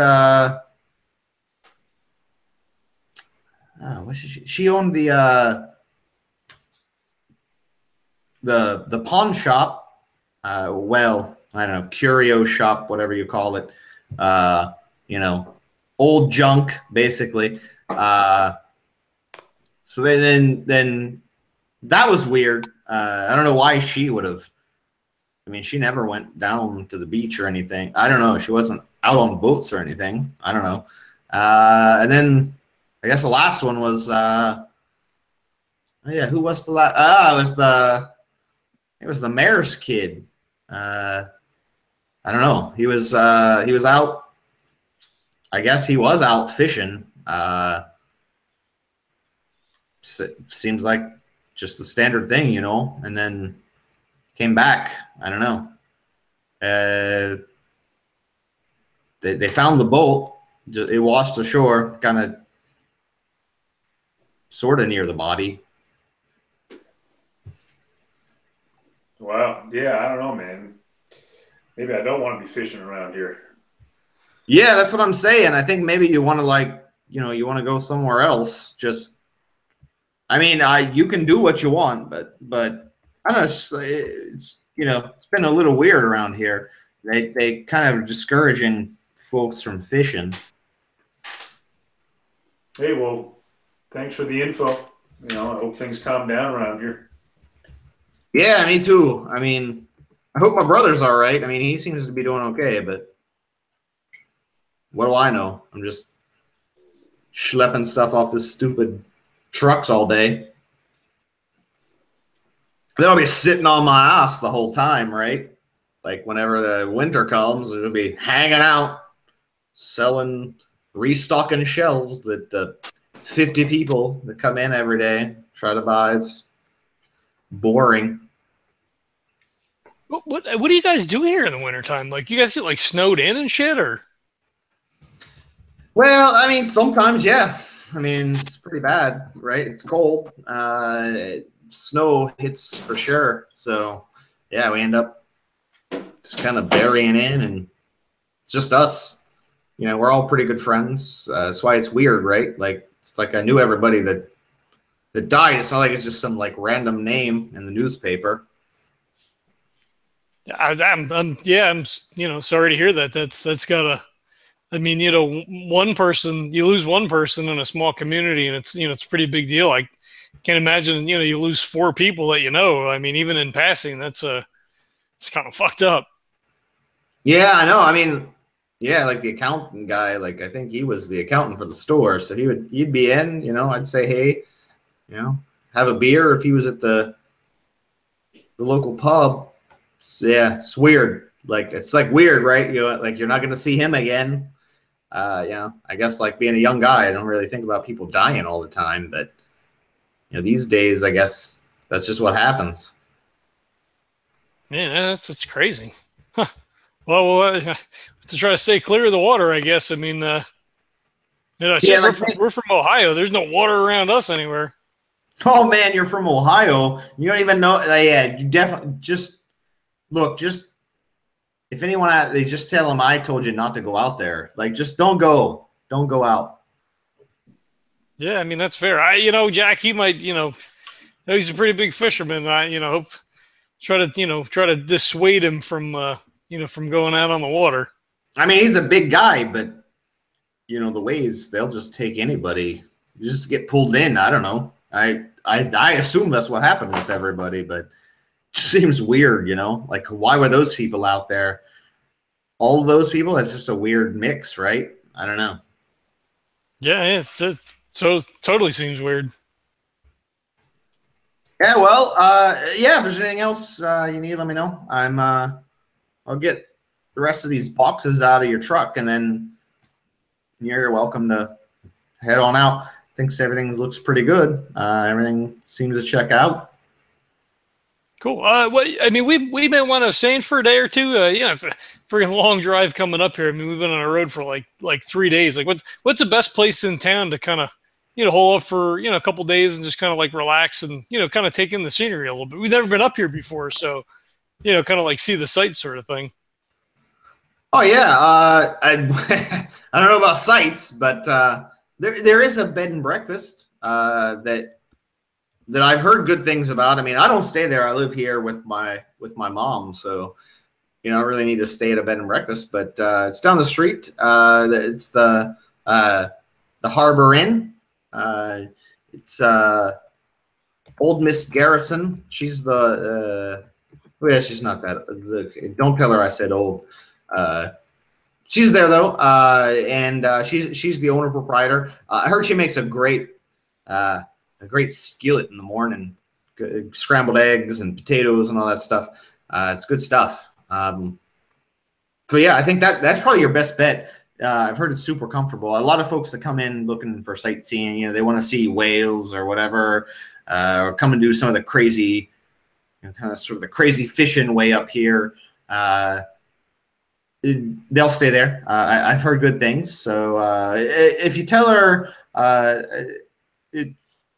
Tom from the store sent you, and maybe she'll even give you a discount. I mean, I help her all the time with stuff around the house if she needs it.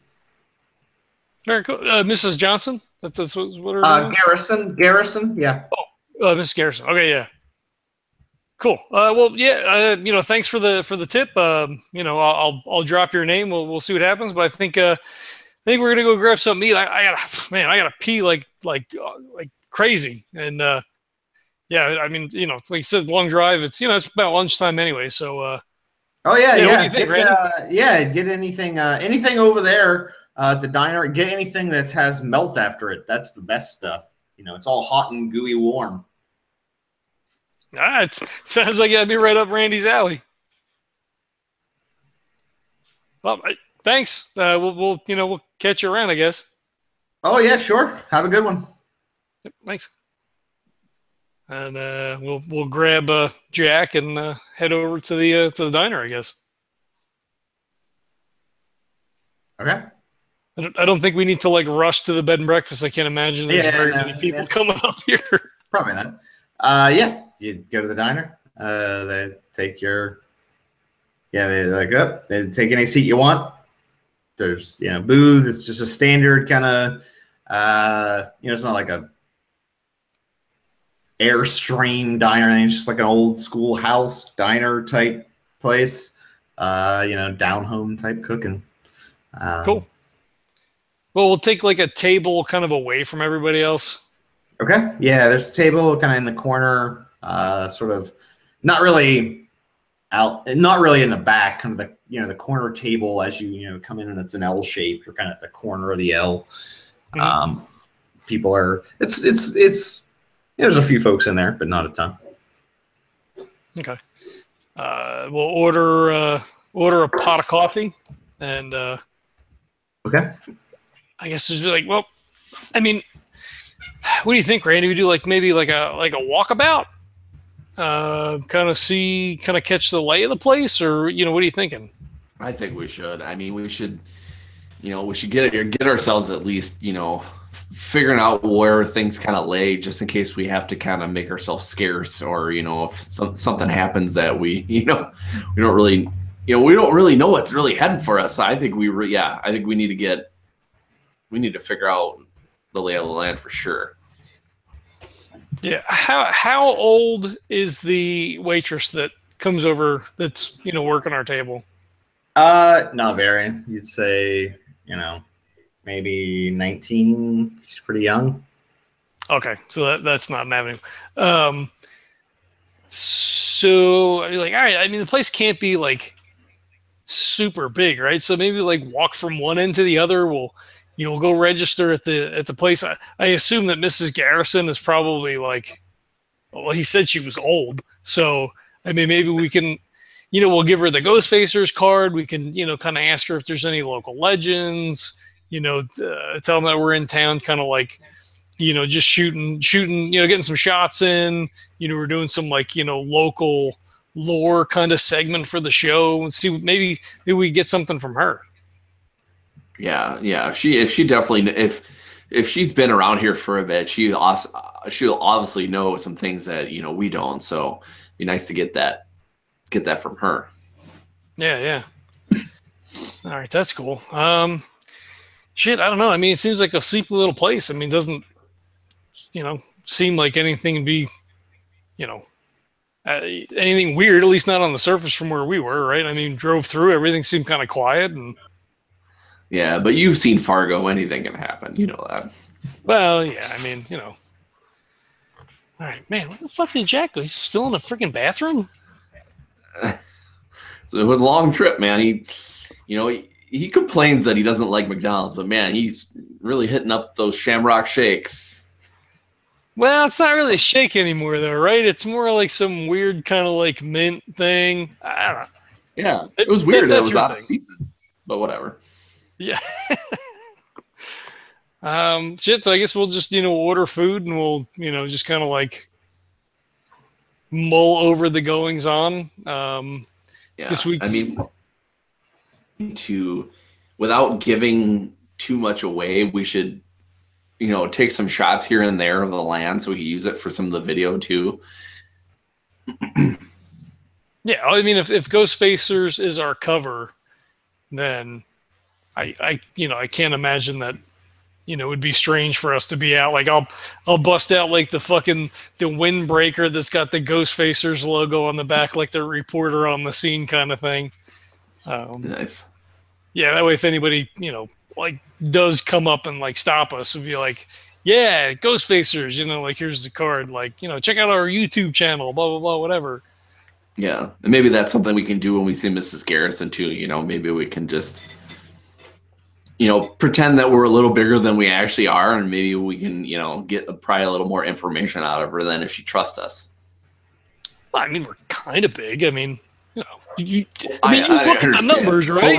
We're in Canada now. You never know. I mean, no offense to Canadians, you just don't know the demographic. I mean, I could show you the numbers, and we're decent in Canada. We're bigger than the States, so we'll have to be careful. All right, I mean that's fair. I mean, but internet's it's worldwide. I mean, shit's all over. It doesn't matter. That's true. Well, we'll just have to see how big we really are, I guess. That's true. Well, fingers crossed, right? Maybe. Maybe not. Like maybe we don't want like a ton of people coming up to us and like like, oh, you're the Ghostfacers. Like we're like undercover doing research, but we're not undercover because we're doing. It's a weird, right? It's a kind of a weird thing. It is. But just to let you know, if anybody goes, oh, the Ghostfacers, I will be talking to them. Yeah, no, it's good. It's good PR. Like we got to do that shit. Yeah, of course. Hey, did they ever fix your basement? I feel like I haven't been over your house in forever. Yeah, well, they gave us some money for renovations and stuff like that. We kind of used it, but just between you and me, I kept a little aside just in case. I mean, we could just ask for money from Edward. Like, he doesn't know what we're using that shit for. I mean, Yeah, but you never know when that well's gonna fucking run dry. I hate that guy. Did I ever tell you I hate that guy? I hate that guy. Yeah. Oh, look who's back from the bathroom. Hey, everything come out okay? Whew. Those McRibs, man. Yeah, that's what Randy said. Yeah, exactly. You bandana dropped a couple of loads there. Yeah, sorry. All right. All right, so this is what we're thinking, right? So we'll Edit get that out. No, keep it in. Hey, this is all in character. This is good. Yeah, so we figure we get some establishing shots, and we'll kind of like do a little bit of a walkabout, kind of see how the lay of the land is, and then we'll go and we'll get set up over at the bed and breakfast. And that dude over at the dock, he said that Miss Garrison was old. So, I mean, we'll give her a card. We'll ask her, like, tell her we're investigating local legends and that kind of stuff, and see, like, if anybody would know, probably be her, right? I mean, yeah, and she'll probably, if we just tell her that we're making, a show, she'll just assume it's television, so she'll probably think it's, legit or something if she's old. Yeah, so, we'll give her a business card. I'll put the jacket on. Yeah. Yeah, that sounds good to me. And maybe she knows, I'm wondering, the dude said that the mayor's kid was killed. Mm-hmm. I wonder if that's a way we could find out more info. I mean, we don't want to piss off the mayor, but I'm wondering if we can get some info maybe from this woman about the mayor's kid. I'm wondering if these people are connected in some way. Like maybe there's some kind of weird cult going on in this town, like what was that one movie where we're all like, actually I'm thinking of an X-Files episode, I guess. Well, whatever it is, I'm talking about these towns. Well, it's just like that asshole that attacked me. He was a part of a cult, so I mean, it's not far fetched. I wonder if there's a connection between these unfortunate sea souls here. Yeah, there's got to be. Otherwise, why are we here? Yeah, it definitely could be. Who knows? I mean, yeah, I would ask her, before asking him. Like you said, we don't want to piss him off. So, cool. Let's do it. All right. So we'll eat food and then I guess walk around. I'll go out when we go back out to the car. I will switch to the windbreaker. I think I'll put on like a heavy sweater, put the windbreaker over top. And then, just like tool around town, do some video, record some spots of like, here we are in the Great White North, and out by the water, you can smell the brine of the sea, sea air, and like just dumb shit. And then, get some still shots too, I guess, that we could like post on the website. Post to Instagram, like all that kind of crap. Okay. Sorry, I'm trying to Google the area, and the only thing that comes up without me Googling something is the NLC Liquor Express and the airport. There is an airport. I just think that's hilarious. Anyway, sorry. Yeah, I mean, if nobody comes up to us, if nothing happens, then we would, make our way over to the bed and breakfast. Okay. Yeah, you would make your way there. No one really like approaches you or anything. Okay. Wow, sorry. There's a Curl's bed and breakfast on another island really far away. Sorry, guys, for missing out on the Googlings, but I'm not going to make this entirely real world accurate. So yeah, you go up to the Harbor Inn. I assume you like walk in and ring the bell or some such similar type thing. Yep. An older lady, probably in her 70s, comes down the stairs. Oh, hello. Oh, what can I do for you? I don't have anyone on the reservations. Oh, no, my friend Jack here is a truck driver, and we all work for the same company, so we kind of came up. We just delivered a load to the general store. Oh, okay. Yeah, that's great. Yeah, we definitely need supplies, as if the winter comes and it's too bad, we can't get stuff in. Yeah, I imagine it's kind of tight up here. It's snow and getting all. Well, I mean, we're gonna stay for a couple days. I think. Okay, yeah. I'll just break out the guest book. Let me get you guys to sign here, and then how many rooms do you need, and how long are you gonna stay? I looked to the other two guys. I'm like, do you have a room big enough for the three of us? You guys want to take separate rooms? I mean, we do separate rooms, right? Yeah, why not? 3 rooms. Yeah. Okay, yeah, we definitely have. We have all the rooms are open, so yeah, we definitely have 3 open if you want. We have 5 rooms total, so if you want 3 of them, that's fine. Okay, cool. Yeah. I mean, we're Tom over at the store told us, to come Tom, over he's a great boy. Yeah, he's a good boy. He helps me out with everything. He mows the lawn sometimes, helps me carry things in when I get a delivery. He's a great kid. That's really nice. He comes over here and help. Are you here alone? Is your husband still with you, or? Unfortunately, not. Yeah, it's been a few years, but I keep the place up as best I can, and for the harder stuff, I get some of the local folks to help me out. Well, it's good. It's good to hear that there's some human kindness still in the it's so shitty out anymore. Yeah, I mean, I read the news. I mean, things go in the big cities bad, but like here it's pretty great. I mean, everyone helps each other, and I felt pretty taken care of, even though I never had any kids. We never had any kids of our own, but the local kids, they help us out. It's like everyone's our kids. Or my kids, I guess, now. Right. So he reaches into his wallet. He pulls out one of the business cards. He goes, I'm sure that you probably haven't heard of us before, but in addition to working like our regular jobs, we're the Ghostfacers. We're paranormal researchers.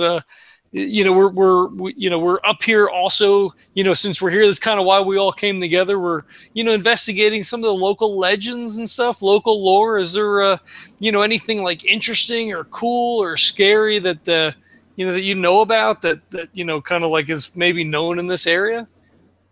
She takes a card and she kind of looks at it and is like, "Oh, so what's this now? What are you? You're like a TV show or something?" Yeah. Do you ever see like like the Ghost Hunters, like that thing on the History Channel? It's kind of like that. It's the same thing.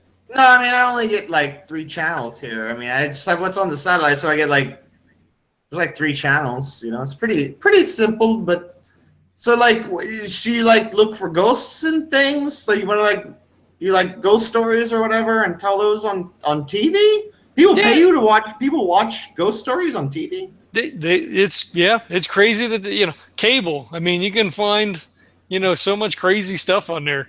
I mean, Randy watches all these cartoons and it's. Oh, wait, you watching cartoons? You're a grown man.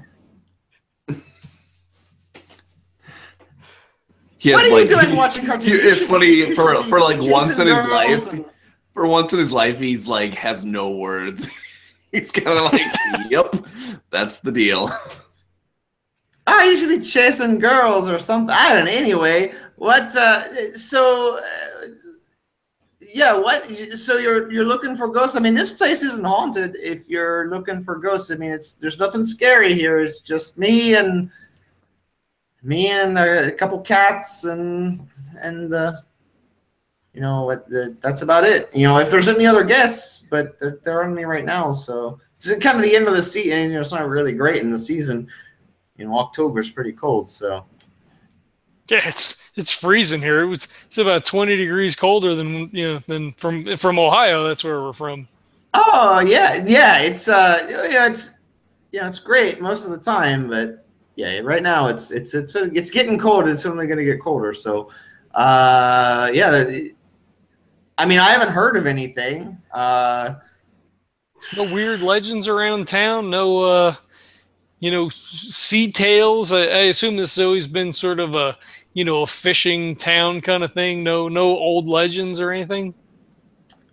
I mean, I tried to just, I didn't really deal with much of that. I just kind of did my own thing. But I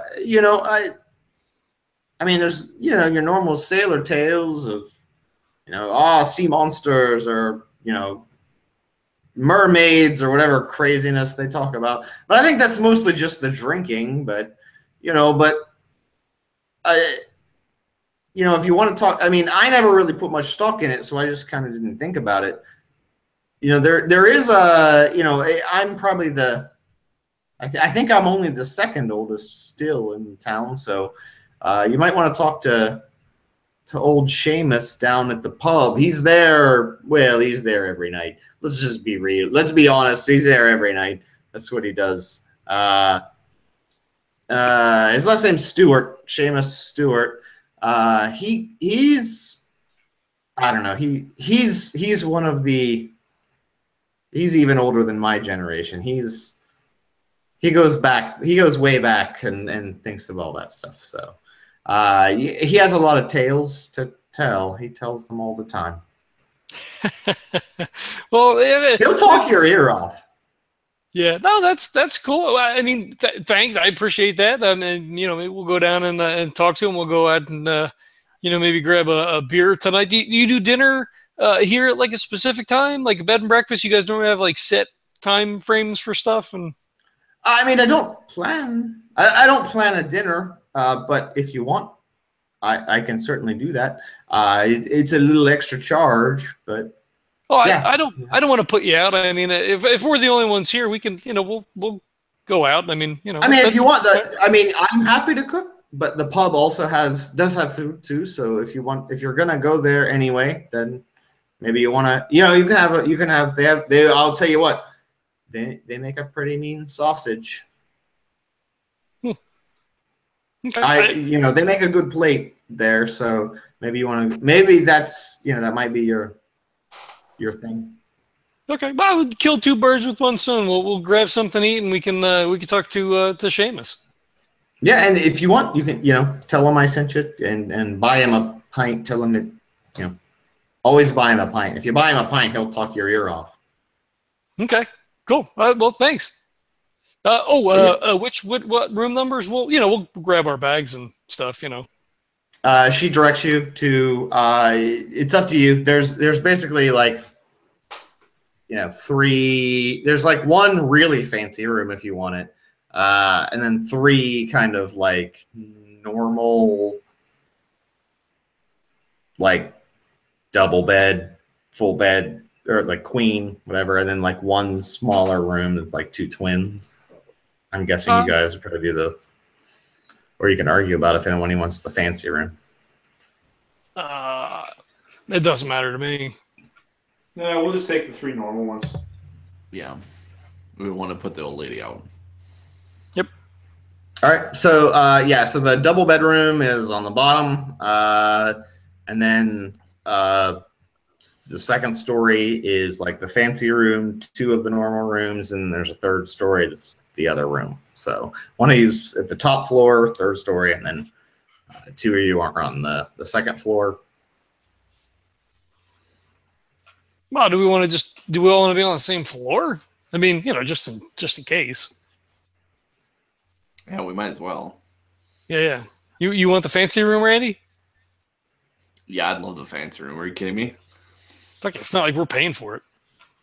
No, exactly. Put it on Edward's tab. Thank you very much. I mean, I guess technically we're paying for it now, but they're going to reimburse us. Yeah, it's on company expense. Yeah, so the normal rooms are like a queen bed essentially.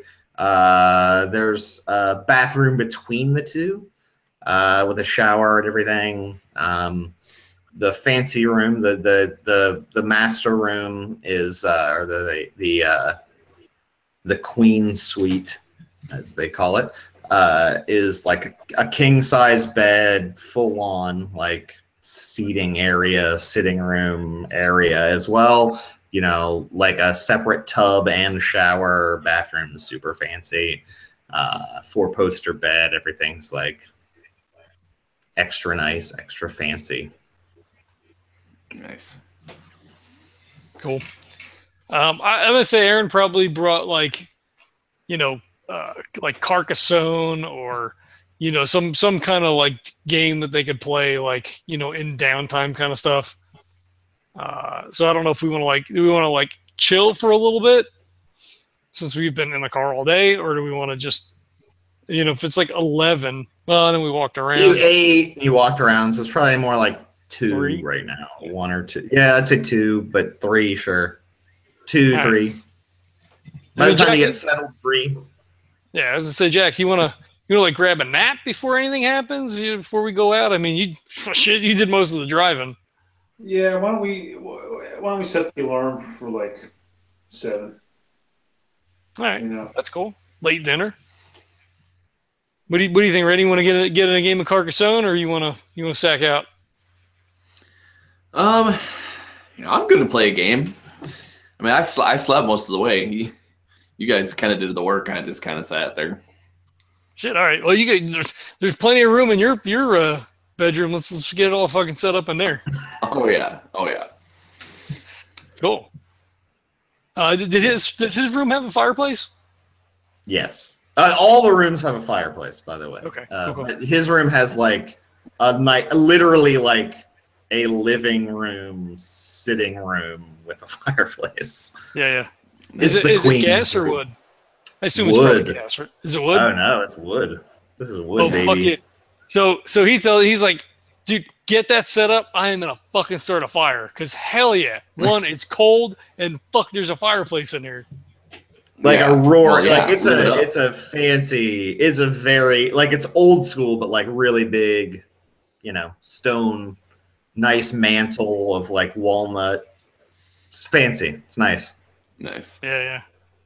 Cool. Yeah. So Randy actually takes a picture and puts it on the Ghostfacers Twitter, playing Carcassonne in style. Yeah, Erin sees it pop up, so he likes it and retweets it.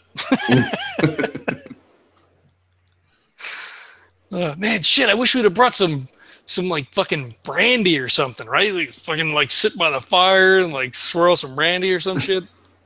Yeah, that would have been awesome. We should do that when we go to the pub. We can just buy a bottle there and we can hang out tonight and do that. Fuck yeah, that's awesome.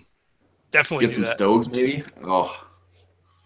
Yeah, maybe. Yeah. Oh, you probably can't smoke inside, right? Shit's fucking 2017, man. That's true. Well, maybe we can go out back later when we get too drunk or something, maybe.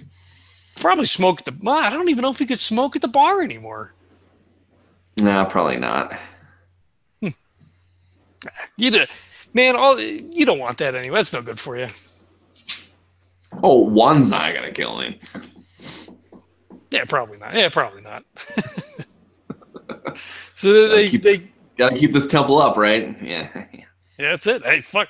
The zombie or the monster doesn't eat the fast person. You gotta be faster than the slowest person, right? That's right. Fuck yeah. I don't want you pulling a fucking Shane on me. No. So they get into like a fucking deep, like fucking hardcore Carcassonne, fucking dudes farming all over the place. Till Jack wakes up, I guess. Jack wakes up, but he wakes up, does whatever he does, gets woken up, gets a drink, just drink water, does whatever. And like you guys are just like in it. Like he knocks on Erin's door, no answer whatsoever. Knocks on Randy's door. Nothing. Jack hears nothing. So I mean, like the first knock, nothing, right? Because he's like deep in fucking like I'm gonna move this guy here and I'm gonna do that, and this guy's gonna. So he knocks again. He's like, oh fuck yeah. And as he like turns around to like get up, like the fire's like way down low. Like in the beginning, he was like, "Oh, this is cool." Yeah. He's feeding wood to the fire like every half an hour, and now it's like way fucking low. Yeah. 3 hours later, Yeah. that wood is fucking ember. So he jumps up and he's like, he grabs the door. He's like, "Don't." So he gets up, he starts to turn around, and then he turns back around to the board. He kind of like shuffles backwards. He's like, "I'm coming, hold on." It's like, and he does like the fingers to the eyes and fingers to Randy. He's like, I fucking got you. Randy's kind of like, ah.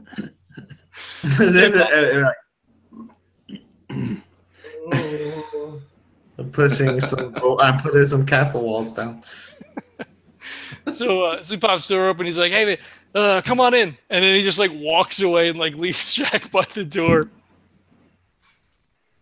So I come in and I say to myself, "What the fuck is this?" Yeah. Fucking Carcassonne, man. Like, you've never played Carcassonne before? Have we never played before? So Jack walks over and I don't know, was there pieces there? Like, what is this game? Yeah, it's got hexagons, and then you put little walls down, and it's got meeples, and so Jack just walks over and just fucking wrecks the whole thing.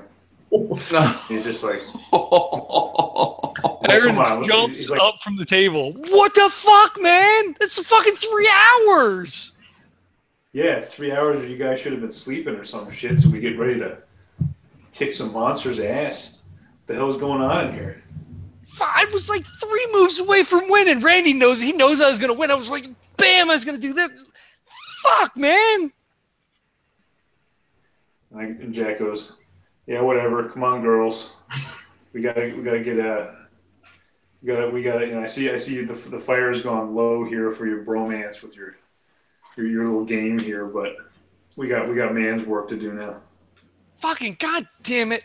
So he's like, so he gets back down and he's like on the floor, like picking up all the fucking pieces, like counting all the pieces. Like, no, fucking, I don't want to lose anything. Shit, just wait a minute, Randy, help me find all the fucking pieces. So Erin counts like all the pieces back to the box to make sure that they didn't lose anything. Yeah, and Randy's helping him, and he kind of mutters to himself, "If this game was about a cannon, he'd fucking love it." You know, he's just putting it back together. So they figure it out, put it back together. Yeah. He's like, "All right, so we want to go grab something to eat. We'll talk to Seamus and I guess see if the soul guy knows." Like, fuck, she's old, man. Like, if he's older than, like, she's a different generation. What's he like? This is the fucking crazy guy you talked about in your story. Absolutely. I was just gonna say, man, I can't believe he's actually working out. Why is that really working out though? And his name is Old Seamus by the Sea. I mean, give me a fucking break. I mean, this is like out of a fucking fairy tale. We're gonna have to buy him, yeah. Except we're gonna buy him beer instead of whiskey, but it's close enough for me, you know. All right, shit. I'm happy. Yeah, beer for information, shit, easy. Let's do it. All right, you head to the pub, I'm guessing. Yep. You go in. You know, it's a handful of folks. You know, it's not like it's packed or anything. Probably 7-10 people in there. A couple people eating dinner. A couple of fishermen kind of sitting at the bar. Bartender / there's a couple. There's a waitress, bartender. As you there's probably 3 people at the bar, probably fishermen. They look working class, like had a hard day. They have a couple, let's say 2 couples eating at different tables. And there's definitely a roaring, like, grand fireplace. There's actually what looks to be a very old man smoking a pipe and drinking a pint sitting by the fireplace. Cool. The bartender kind of nods. "Hey, what do you have?" What's good? We just got into town. Anything you recommend? I mean, we have Guinness, we have Molson. Guinness. I can get you I can get you a bottle of Labatt if you want. You got Moosehead? I don't know. I'm all out, fresh out. Guinness for me.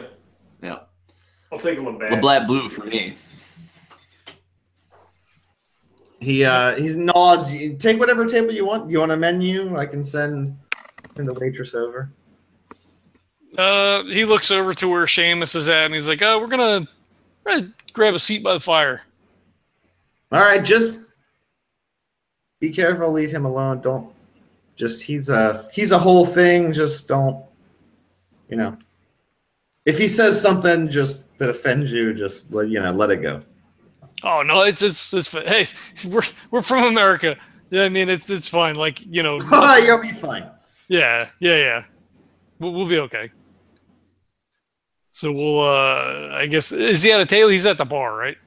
He's actually, there's like chairs around the fire. Like he's in like an armchair by the fire with a pipe. There's like a sofa, another armchair, and a couple other smaller chairs around.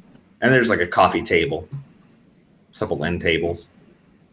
All right, cool. So we'll, I guess, make our way over to the fireplace and I guess grab chairs around him. Okay. As you know, I mean, he doesn't really seem to pay much attention to you. He's drinking, assuming based on what you were told, a pint of Guinness and smoking a rather rich-smelling pipe tobacco. He seems to not pay much of a mind to you. He's old as fuck. Very old. And he's just kind of in his own world, doing his thing, kind of staring into the fire. Erin looks at the other two guys and like shrugs, just talk to him, or. Well, yeah. So Jack approaches him, or not physically, but he approaches verbally, and makes a comment about the pipe smoke. He says, "Excuse me, sir, I'm a pipe smoker myself, and it's very aromatic tobacco. I'd love to know what it is. What is it that you're smoking?" He kind of takes a long draw, slowly kind of moves his head up, takes another big puff. This is Blackwell's. It's the finest pipe tobacco I've ever had. Wow, it certainly smells amazing. How's the taste? Do you want to have one? Do you want to have a bit? Oh, no, thank you. I wouldn't want to take it from you, but. It'd be my pleasure. Just here, take a puff. Taste for yourself. There's nothing friendlier than two people sharing a bit of a pipe. Well, then Jack takes it and he takes a draw and just pretends to be in, ecstasy for a moment with the flavor of the pipe smoke. And he says, "Oh, you're right about it." And he says, "Thank you so much." And he says, "Listen, for you offering me such a fine smoke, let me buy you a Guinness. Are you drinking Guinness?" He picks the glass up and just kind of shakes it a little, uh-huh.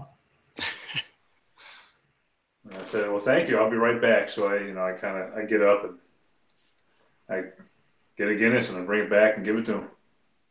He takes a long draw on the pipe, really long, sucks it in, and then he takes a really slow sip. There's nothing better than a nice smoke and a dark beer, is there? And I'm kind of like nudging, Erin to kind of start joining the conversation and, getting everybody talking. Are you from across the pond? You have tastes from across the pond. Not like those uncivilized blokes down at the south of here, always yelling and screaming about their whatever bullshit. Well, I mean, yeah, kind of. I mean, we're from down south, but my family is from the old country, from Ireland. First name's Erin. Yeah, where are you from? Where's your family from? From Cork, originally. I know it's pretty well. Yes, it's this is a beautiful country. My mom, she took a trip back a couple of years ago. Kind of go back and see what was there, and see where her grandmother grew up at, and yeah, it was pretty cool. I didn't make it. I still have yet to make that trip to the home country, as it were. Oh, you gotta see it. My family, I mean, originally from Scotland, but they moved to Ireland, and that's where I was born. I came over here. It's fine. It's great. I mean, we have all this stuff, and I've made a pretty good living, but I miss the old country. I miss the green and the beautiful ladies. There's precious few ladies in this town, especially my age. Yeah, you must have seen some pretty crazy stuff. I lived in a couple of countries, and you've been here. But what's the craziest thing you've seen out here? I don't know. I don't know. I mean, I've seen a lot of fights.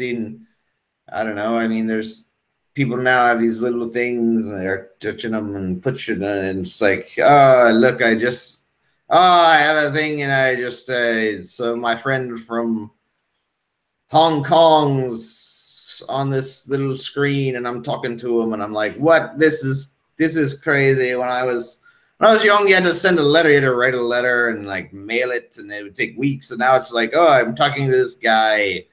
He's in Malaysia or something. I don't know. It's crazy.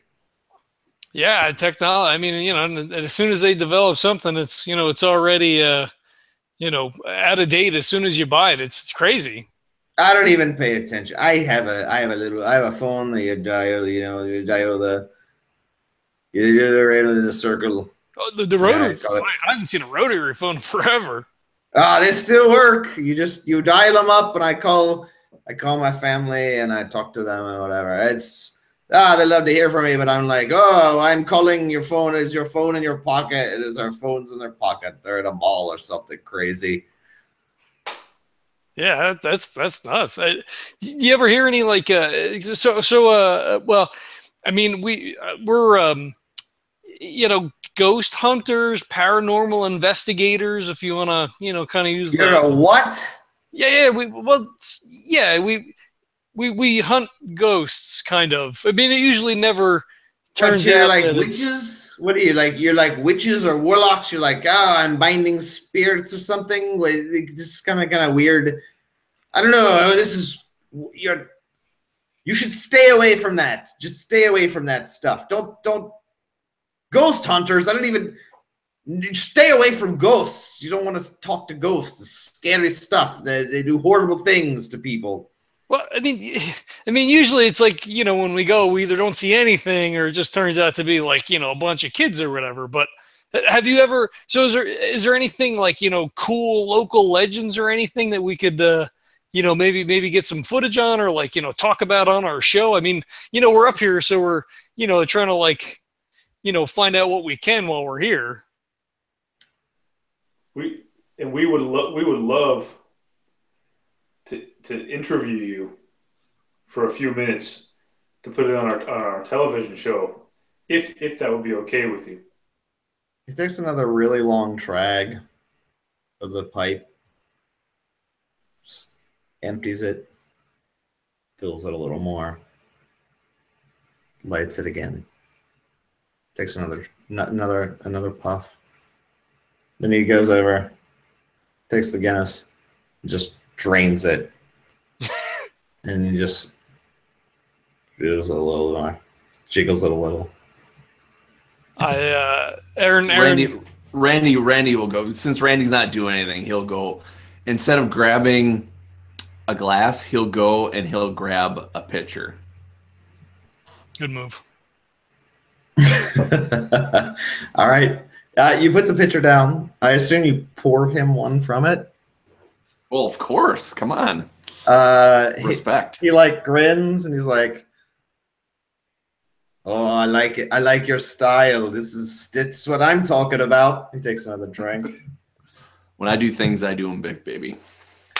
I suppose I could tell you some of the stories from the old country. I mean, everyone just laughs at me when I tell them the stories. No one believes me. Well, so we could. So can we start with something from here? Is there anything weird from here, or I mean, I'd love to hear about the stories from the old country. I mean, you know, I grew up with some of that. You know, my grandmother told my mom, and my mom told me, and you know, little boogeyman stories and stuff. You know. Oh, the old country's here, my friend. The old country's here, and no one believes me. They just laugh. Everyone says, "Oh, you're just." You're just an old man. You don't know what you're talking about. It's just a bunch of garbage and superstition. But I know what's going on. I know it. I told them all the time. I told old Seth, the bartender there. Told Angela, the waitress. I told the mayor himself. I told him your son was taken. Just like the rest, that's the way it goes. There's nothing we can do about it. You know, you just have to accept it. What do you mean his son was taken? Well, I mean, you know, have you heard this? I mean, his son died. He was taken by the sea spirits, and along with several other people from the town. There's nothing else to explain it. I mean, they weren't fishermen. They weren't out there on the boats or anything. They just came out and, you know, they came up drowned. Well, it looked like they were drowned, but they weren't. They were taken by the Clutie. That's the old Clutie is it's a sea spirit from the old world, and it's come here now. I don't know why, but it has. And it's taken, folks. You just gotta stay away. Let it do what it wants. A fluky? What the heck is it called? Can you spell it? It's a Clutie. CLOTIE. Clutie. Huh? I don't remember my mom. AULD. You know, like Auld Lang Syne. Auld Lang Syne. Oh, it's a New Year's thing. I think they sing that at New Year's. Is that the thing they sing? In America and down in the States. Yeah, but it doesn't have anything about Lang Syne. Old Clue Design. I don't know. That's not a song. I just made that up. But I just made that song up. But it's not a real song. But there's a lot of it back in the old country. That's something you'd worry about. They come in and they wander the streets. I don't know. No one knows what they want, but they'll take you. And they'll leave you with nothing left. Is that another name for like a banshee? Is that the banshee is different. The banshee wails. It's a she demon. Floats in from the moors. Yeah.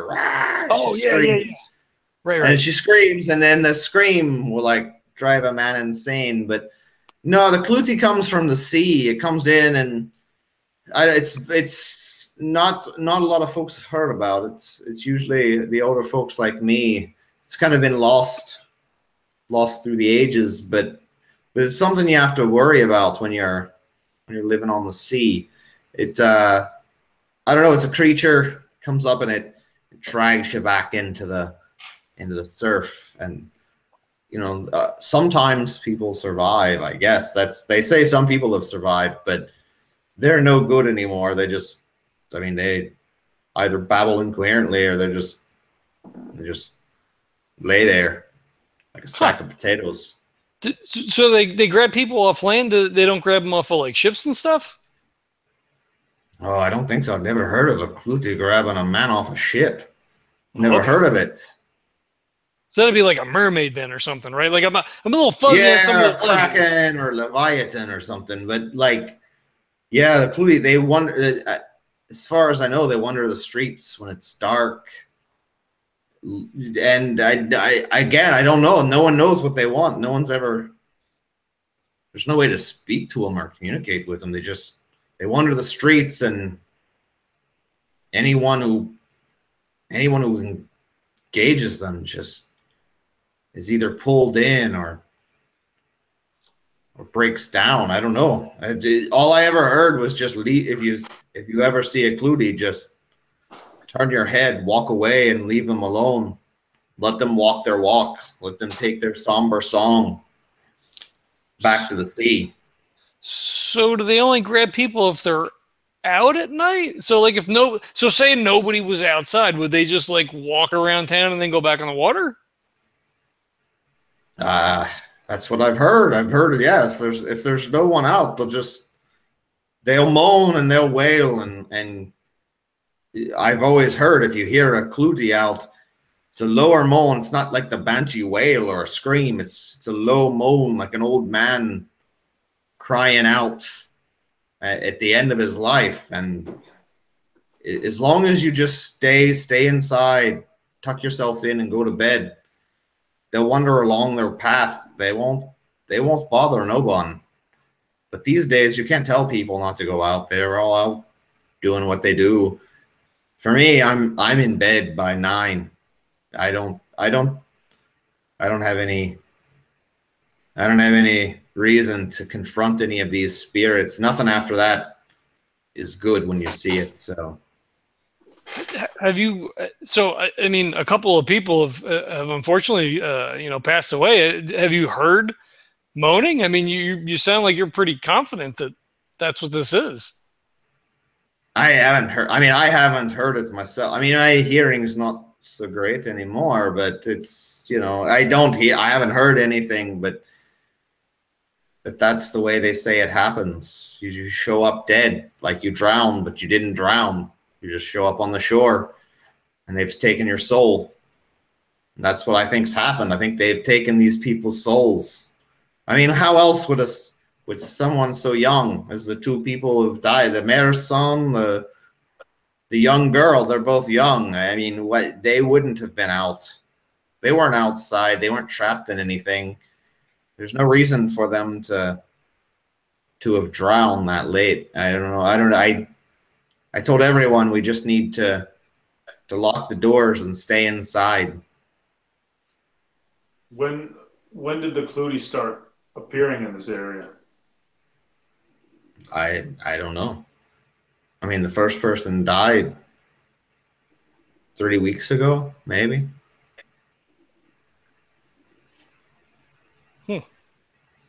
I'm sure you would know better than. I mean, I think it was 3 weeks ago. Time kind of slips for me a little bit, but it was in the papers. What do you think would stir them up? I mean, do you know why they do what they do? I mean, is there any tales about why they kind of, like the banshee's like a woman scorned, right? I mean, I kind of remember there was something about that, like if she was murdered or her husband was cheating or something, came back, and then she'd go after her husband. I think so, right? Yeah, I mean, the banshee was there for revenge, to right a wrong, or to punish people who are bad. But no, the Clutie, I don't know. No one's ever known. They're inscrutable. They show up. Bad things happen, and either you leave them alone. And by leave them alone, I mean you get out of their way, or everyone leaves. That's the only way. No, that's crazy. I'm gonna have to ask my mom about that. I don't remember her ever telling me any stories about that. Oh, it's real. I'll tell you, it's real. I've heard stories from my grandma. She'd always tell me stories about her village. People would end up drowned. No one believes me. They always say, it's the currents. It's someone wasn't careful enough." But I don't believe it. There's nothing I can do. I'm an old man, and even then, even if I was a younger man, I don't know what I would do. All I can do is tell people to just leave them be, let them do what they do. Sometimes you just have to let nature run its course, but no one listens. Everyone walks out of this place drunk and stumbling at who knows when in the morning. And in that case, I don't know what will happen to them, but I've told them all. They just laugh. Erin, because he said, people stumble out, so he like turns over his shoulder to like look to see what time it is, and the bartender's just like leaning on the bar, staring at us. So he catches my eyes, like shakes his head, like, "I told you not to talk to get the crazy guy all stirred up." And it's like 8:30. I'll say it's 8. 8 o'clock. Yeah, you guys want to eat and then and then bounce out of here real quick, or what do you guys want to do? Hey, can we get you something to eat? I mean, oh yeah, I'll take a plate of that sausage. They make a good sausage up, with some beans and potatoes. If you're buying, I'll have it. Yeah, sure. You guys want the same thing? Let's all get a round of sausage. Oh, I heard the sausage here is the best. We'll make it a sausage fest. Okay. So we're not doing phrasing. Completely confused. He has no clue what that means. So Erin will go up to the bar and sort of sheepishly approach the bartender and be like, "We want to get 4 orders of sausage and beans and stuff." He just kind of shakes his head a bit. He writes it down. And it's like, "I told you not. Just leave that guy alone." I mean, you're gonna get him all riled up. He was in here just yelling. Oh, I hope he's about these, I don't know, beasts or something. I was like, "Oh boy, here he goes." I mean, he seems kind of calm. I mean, he's fairly subdued. That's because he's been laughed out of the joint so many times. He seems like a nice enough guy. I mean, he's not going to attack you or anything. I'm just saying he's a little unhinged. Well, I mean, so we're doing him a kindness. I mean, gets to tell us stories that maybe feels better. It's just be careful. Okay, just make sure he doesn't get out of hand. Okay, Scout's honor. He holds up like 2 fingers because he doesn't know. The other guy does not know at all. He's like, "Okay, whatever you say." All right, so I will go sit back down and say that I've lost my Canadian accent entirely because I have no idea what I'm doing. It's really skewed Irish after the last time. Wait a minute. You had a Canadian accent? He did. It was subtle. Oh, okay. For a little while. Now I've totally lost it to Ireland, so. Yeah, he didn't give us in a boot, but. I didn't. Well, there was no boots to be had. Yeah. All right, so I guess we'll spend the next, half hour, 45 minutes just kind of like chilling, talking to the dude, and try to make it back to the hotel before like 9:30 so we don't get murdered. Okay. At like 8:45. He's very, like, as it gets closer, he checks it more and more and more. And then he's like, "I appreciate everything you've done for me, you fine gentlemen. It's great talking to some younger folk. Don't mind hearing the ramblings of an old man, but I better be going. It's about that time. I'd suggest you all take your leave. Get back to your places." Do you need us to walk with you? Are you all going to make it home okay? He, like, waves you off. Gets up. He has like a walking stick. He's like, "I've made it home for 96 years, and I can make it another day." Okay. We appreciate your time. It was a pleasure to meet you. He nods and he's like, "Just remember, You'd be home before it's too late. We're gonna get out of here right now. All right. And, He heads out. okay. If the bartender does not accost us, then we will leave, and I guess we'll cut it there because it's getting late for Works you for guys. Yeah, cool. And then if nothing happens at night, we could pick it up next time in the morning, or if things are happening, then we'll pick it up on the walk home next time. Yeah, we'll probably pick it up at the walk home. Oh, I don't like saying that already. Well, maybe not the walk home, but at least the bed and breakfast. One of the two. It'll be nighttime. Cool. All right. Well, thanks for running. I know you had like a horrible Sunday as far as time wise, and It wasn't horrible as far. I mean, market went well. The improv went pretty well. This went well, so cool. I'm happy. I'm not too sleepy. Game on. Awesome. I appreciate that anybody was watching to answer a question or a query or something that was up in the air. Thank you, listeners. I appreciate it. You guys were making me hungry, though. I kept thinking about that McJordan burger with the triple. I kind of want to make rib. When do they even come around? I don't even know. It's like twice a year at best. It's usually around like Thanksgiving. Yeah, they bring it up. They just do it wherever the hell they want. Yeah, whenever they need more money for that quarter, but it's probably when everyone buys the fuck out of them. Like they're so popular, it's literally like, wait, what are we 3% down? We're estimating we're gonna be 3% down from our estimate. Roll out a McRib. They just roll a McRib and they're like, we beat our expectations by 5%. I think what they probably do is they wait till there's some sort of pig epidemic where like these pigs die of these diseases and they can get them real cheap and they fucking buy them. That's probably what really happens. Yeah. Nice. That's quaint. You think it's pig.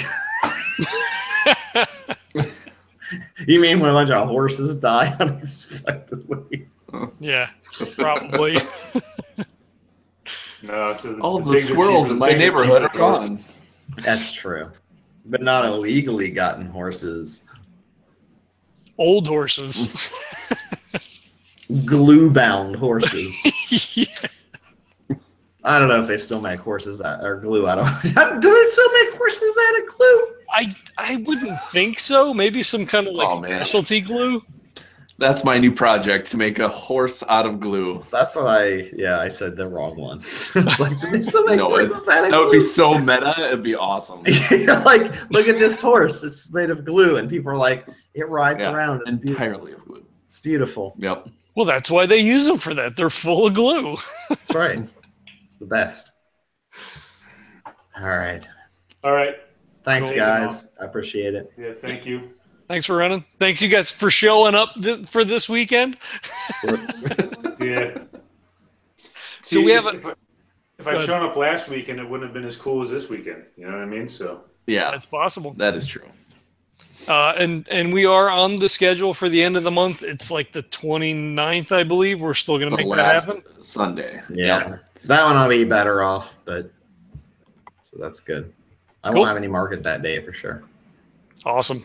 So we get to double dip in October, which is appropriate because it's Halloween month. So two scary games. It's gonna be real scary. Nice. Cool. All right, guys. I'm out. Thanks, guys. All right. Yeah, I'm gonna run quicker than usual. So. Alrighty, fair. Later. Right. Later on, gents. See ya. All right. Thanks everybody for checking it out. We'll catch you next time.